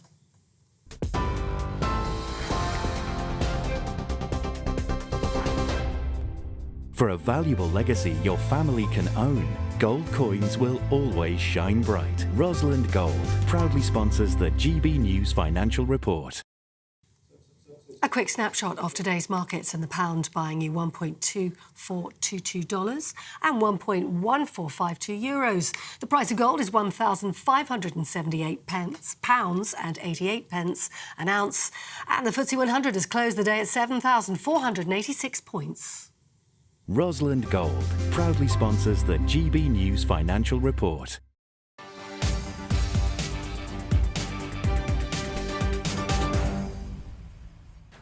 Thank you, Polly. Superb. Now let's turn to that crucial vote in the Commons this evening, which threatens to split the Labour Party, with shadow ministers expected to disregard their leaders' wishes and vote for a ceasefire in Gaza. Well, pro-Palestinian protesters have been gathering outside Parliament, and our reporter Ray Addison is there for us. Ray, they're gathering behind you. What's the latest on the ground? Good evening, Martin. Yes, I'm here at the centre of what they described as an emergency rally for Palestine. It's been organised by the Palestine Solidarity Campaign. There's so many people here, thousands of people. They've actually shut the road outside of the Houses of Parliament. We're pretty much at the centre of that action. If I just step out of the way and just let you have a quick look at what's going on, we can see here absolutely thousands of people holding signs saying, "Stop the genocide, free Palestine," end Israeli occupation. You can see there a large group of people who actually climbed up onto the security banners here outside of Parliament. That seems to be the centre of this protest. They're leading the chants. They're setting off green smoke flares as well into the crowd. Megaphones and drums are going too. Lots of people concealing their identities with masks, and all ages of protesters here today, from the very young to quite old as well, and OAPs too in this group of people. Police very much just standing by and allowing this protest to take place at the moment. In fact, the only interaction I've seen between police was with two young lads who took those electric scooters onto the road. That's the only intervention that I've actually seen from them so far. Now, I'm actually got one of the protesters I can talk to. Key Bailey, thanks for joining me. Why are you here today? Well, I think it's quite clear that Israel is enacting terrorism on the people of Palestine in Gaza. It's been more than 30 days of continuous bombing, murdering children, murdering anyone who stands in their way. And so I think it's important to stand for what you believe in and to call for a ceasefire. Of course, this was all started by a terrorist act committed by Hamas on October the 7th. Do you condemn Hamas now? Do you accept that they're a terrorist organisation? I condemn Israel using the excuse... Do you condemn Hamas? I condemn Israel... Do you condemn Hamas? You've already condemned Israel. Now, do you condemn Hamas?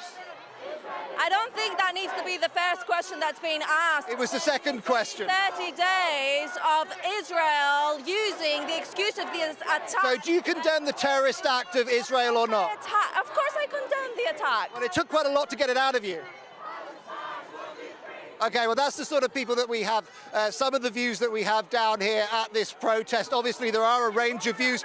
I was talking to people earlier as well. A lot of people saying that they do condemn what Hamas has done, but very reluctant to admit that Hamas is a terrorist organisation. Why are people here today? Why are people here today? Because they want MPs to hear their views loud and clear that they want a ceasefire to be voted for.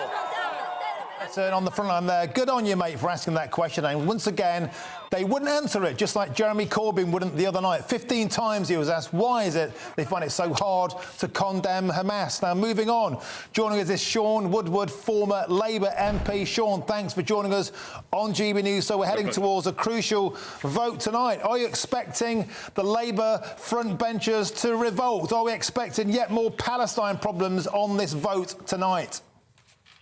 Well, let me save you one question, which I'm sure will come my way, Martin. I condemn Hamas. I did on the day, and I joined Keir Starmer in doing it, and I joined Keir Starmer absolutely in saying that Israel has the right to defend itself. What is going to happen tonight is that some people, I suspect, will rebel against the leadership of the Labour Party, and that is their right. Luckily, we live in a democracy. People, if they choose to do so, can do so, but they'll lose their front bench job.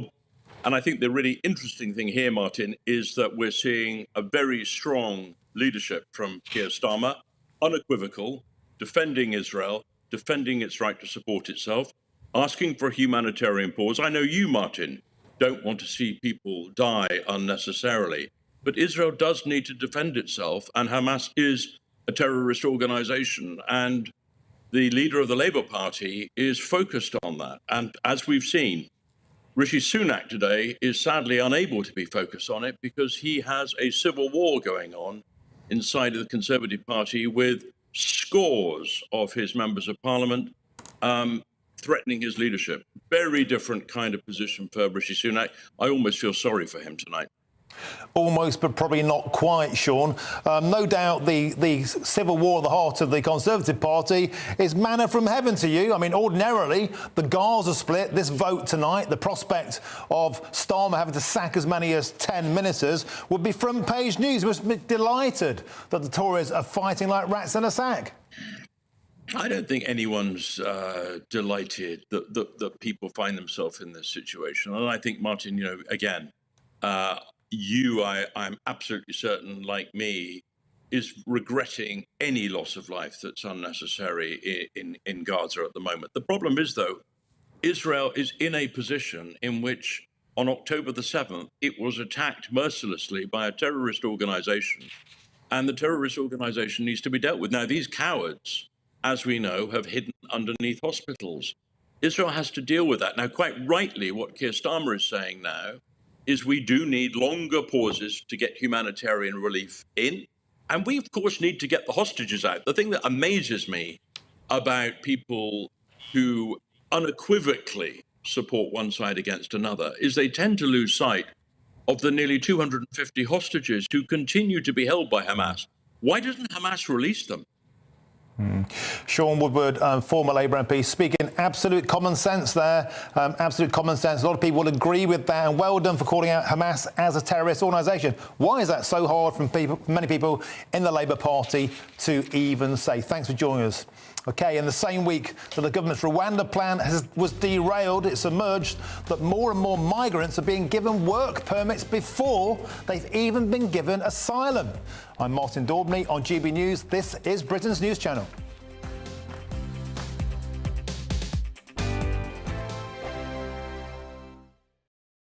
I think the most exciting bit for me is talking to people. People who I think are ignored often by the major news channels.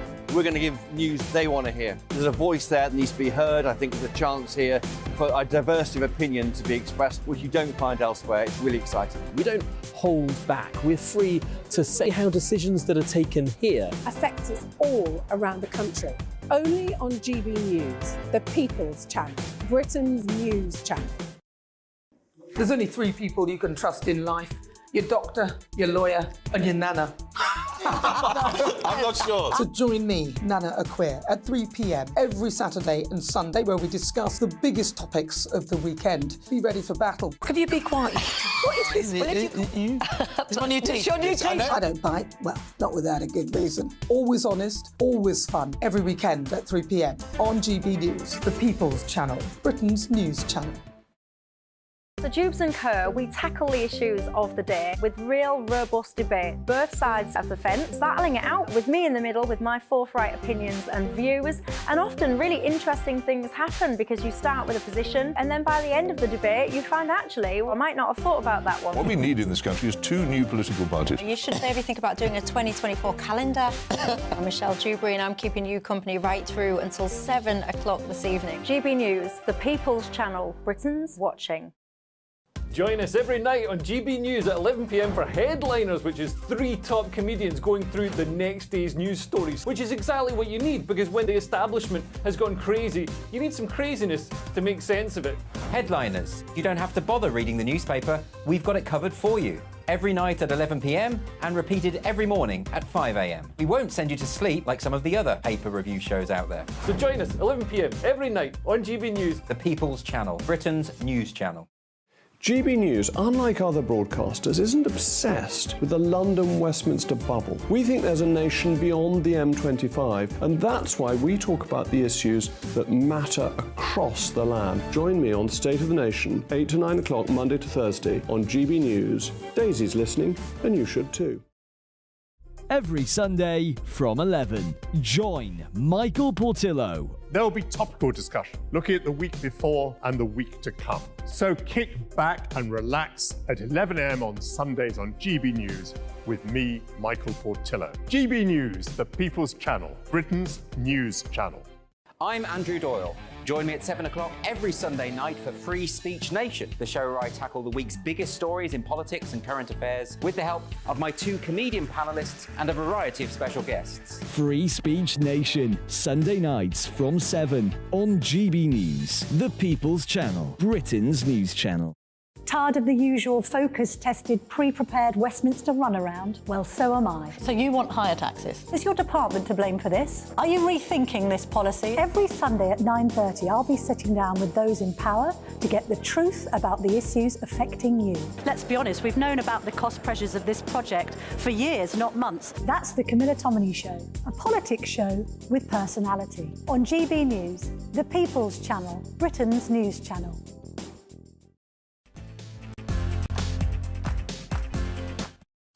Earlier with Eamon and Isabel. How do you solve a problem like Suella? Suella Braverman's excoriating letter, ripping Sunak apart. But we all know Sunak is weak. We've all seen him equivocate. We've all seen him make promises and turn his back on them. For me, a refugee wasn't a word that I chose. It was a word that was given to me. But for me, just realise the people and the reasonings behind those numbers when you're making those decisions. And this is a policy that Suella has championed, and now all of a sudden she's saying, covering all bases, throwing her toys out the pram like a little child. Her letter was blaming Rishi. Let's have a look at his sporting lookalikes, see if you can guess who this is. Oh, it is you! Oh, there he is, there he is. But that's not me, that's Elvis. Breakfast with Eamon And Isabel. Monday to Thursday From 6 a.m.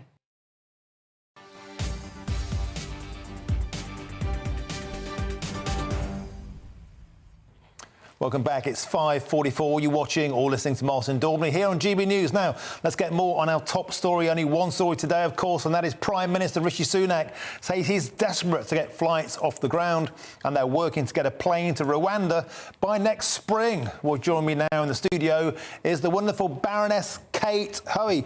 Kate, we were watching the pictures there from Westminster, Ray Addison with those protesters building up. You just come from the House of Lords. You saw that crowd. Ray was speaking there about, once again, the police seeming to stand off these protests, despite the fact they're climbing on the fences at Parliament. What do you make of the seeming two-tier policing we're witnessing? Yeah, well, they were certainly mingling and beginning to really get into a crowd as I left, and all around Westminster there are police vans. The police are everywhere, so there's obviously clearly enough police to really police it properly.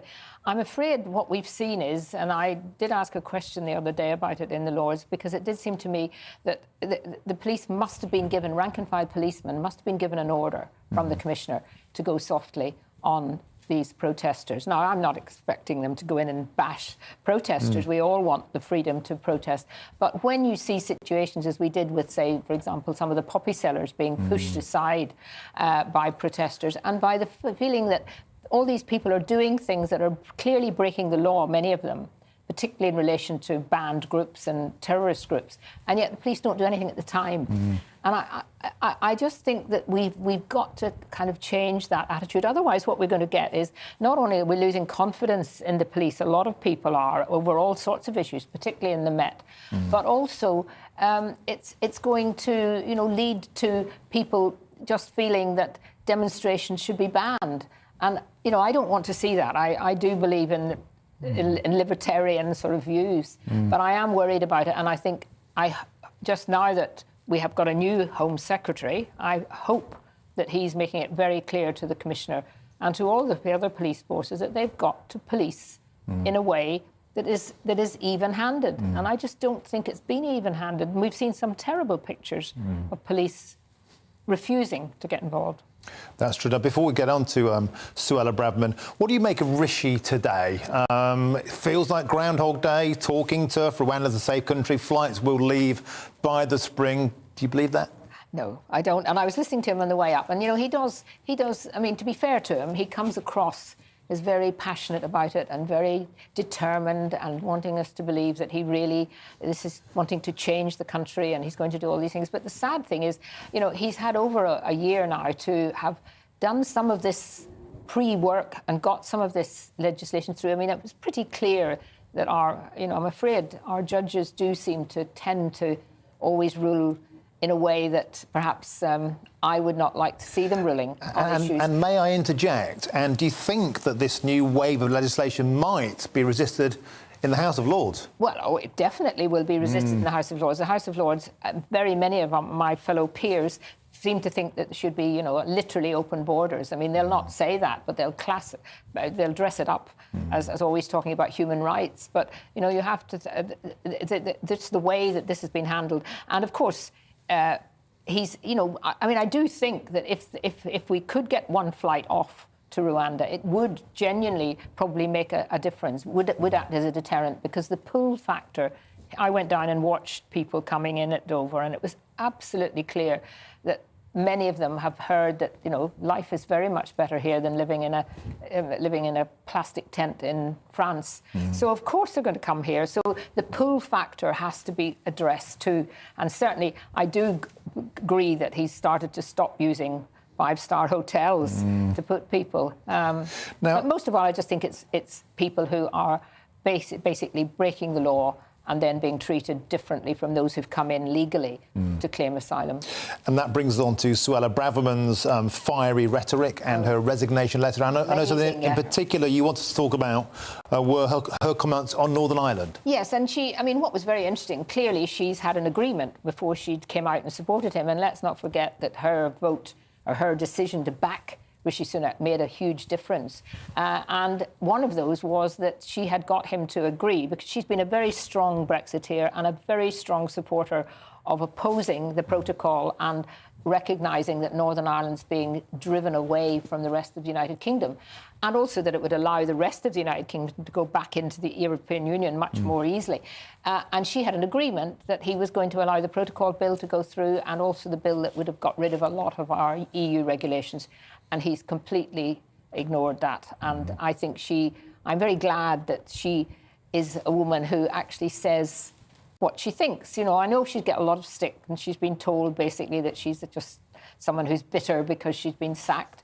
But I think most people who read that letter will realise that she was passionate about what she was doing, and she genuinely believed that she could make things different in the Home Office. It's not worked. You've seen many years of political infighting. You've seen them fight like cats and dogs. How does this debacle, this catastrophe at the moment, compare to some of the great battles you've seen over the years? Well, I was in the chamber, of course, years ago when Geoffrey Howe made his speech, and I'm hoping that Suella Braverman will be able to come in and make a speech where she explains it. Because do you remember the Geoffrey Howe speech? Yeah. He really put the knife into the Prime Minister, Mrs Thatcher, at the time. But, you know, nothing actually, to be fair, will ever be bigger than what went on in the debacle after we left the European Union and the determination of so many members of Parliament to stop us leaving. And, of course, they managed to get Brexit through, but it's not been completed. And that fight continues. OK, well, Baroness Kate Hoey, thank you for making sure you're on the front line of that fight. It's always a pleasure. And thanks for coming to the studio. It means a great deal. Thank you. OK, moving on. Let's get more on our top story. Rishi Sunak's reaction to the Supreme Court's ruling that the Rwanda plan is unlawful. The facts are clear. This government has done more and delivered more than any government in the last 5 years to tackle illegal migration. But to fully solve this problem, the Rwanda policy is a necessary deterrent. That's why it's important that the Supreme Court has today confirmed that the principle of removing asylum seekers to a third safe country is lawful. Because it means that when we have addressed the Supreme Court's concerns, people will know that if they come here illegally, they will not get to stay, and so they will stop coming altogether. That is how we will stop the boats. In recent years, many people have lost faith in politicians' ability to do the things they said they would do. They fear that politicians are more interested in grandstanding than delivering for the British people. I've been determined to change that, to deliver on the commitments that I make. I committed at the start of this year to halve inflation. Back then, inflation was 10.7%. But new figures released this morning by the Office of National Statistics show that inflation is now 4.6%. I'm not saying the job is done. Many people have struggled and continue to struggle. We must stay the course until inflation returns to target. But it shows that when I said we would halve inflation, I meant it. When I said I would stop the boats, I meant it. Today's judgment has not weakened my resolve, it has only hardened it, and we will deliver that too. Thank you. Well, that was Rishi earlier. Is it all Groundhog Day? Well, coming up next is Michelle Dewberry. She's just joined me in the studio. You'd have been watching that with bated breath. What do you make of it and what you got coming up on your show? I was watching it out of breath, actually, because when you said I've just joined you 20 seconds ago, I had to do a sprint to get onto this sound time. I made it there by the skin of my teeth. Well, of course, what a big day again in UK politics, so I'm going to get stuck right into all of it. What does it take, actually, for this country to genuinely have sovereignty over who can and can't come into this country and what our asylum policy can and cannot look like? All well and good, young Rishi Sunak standing there talking tough, using his take back control rhetoric, but do we believe a single syllable of it? Will he be able to put into practice what he preaches? And of course, towards the end of the programme, Labour will be gearing themselves up to tear themselves apart as well.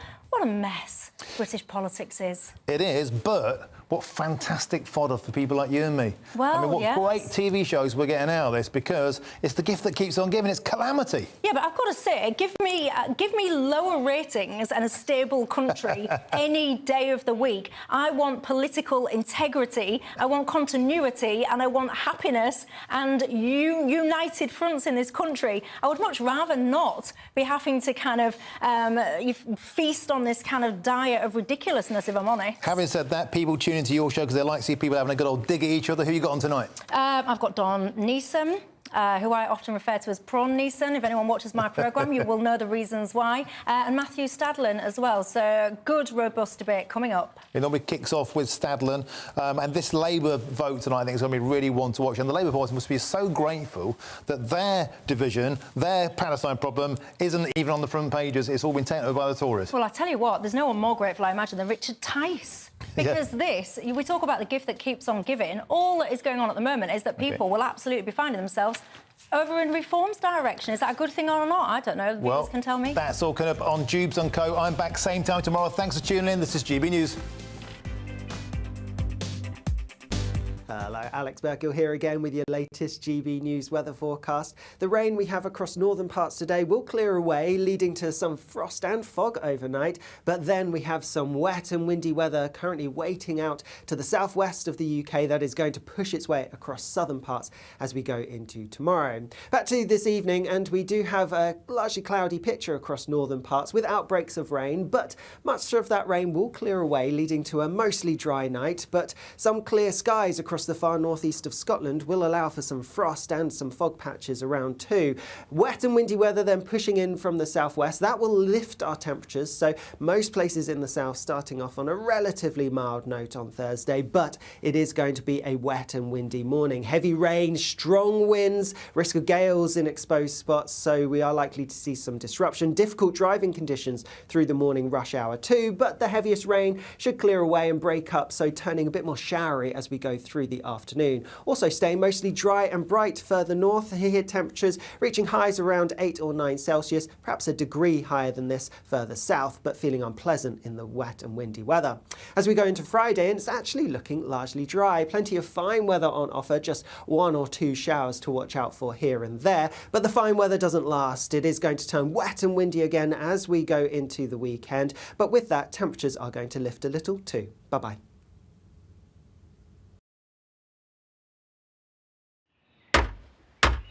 Who is it? We're here for the show.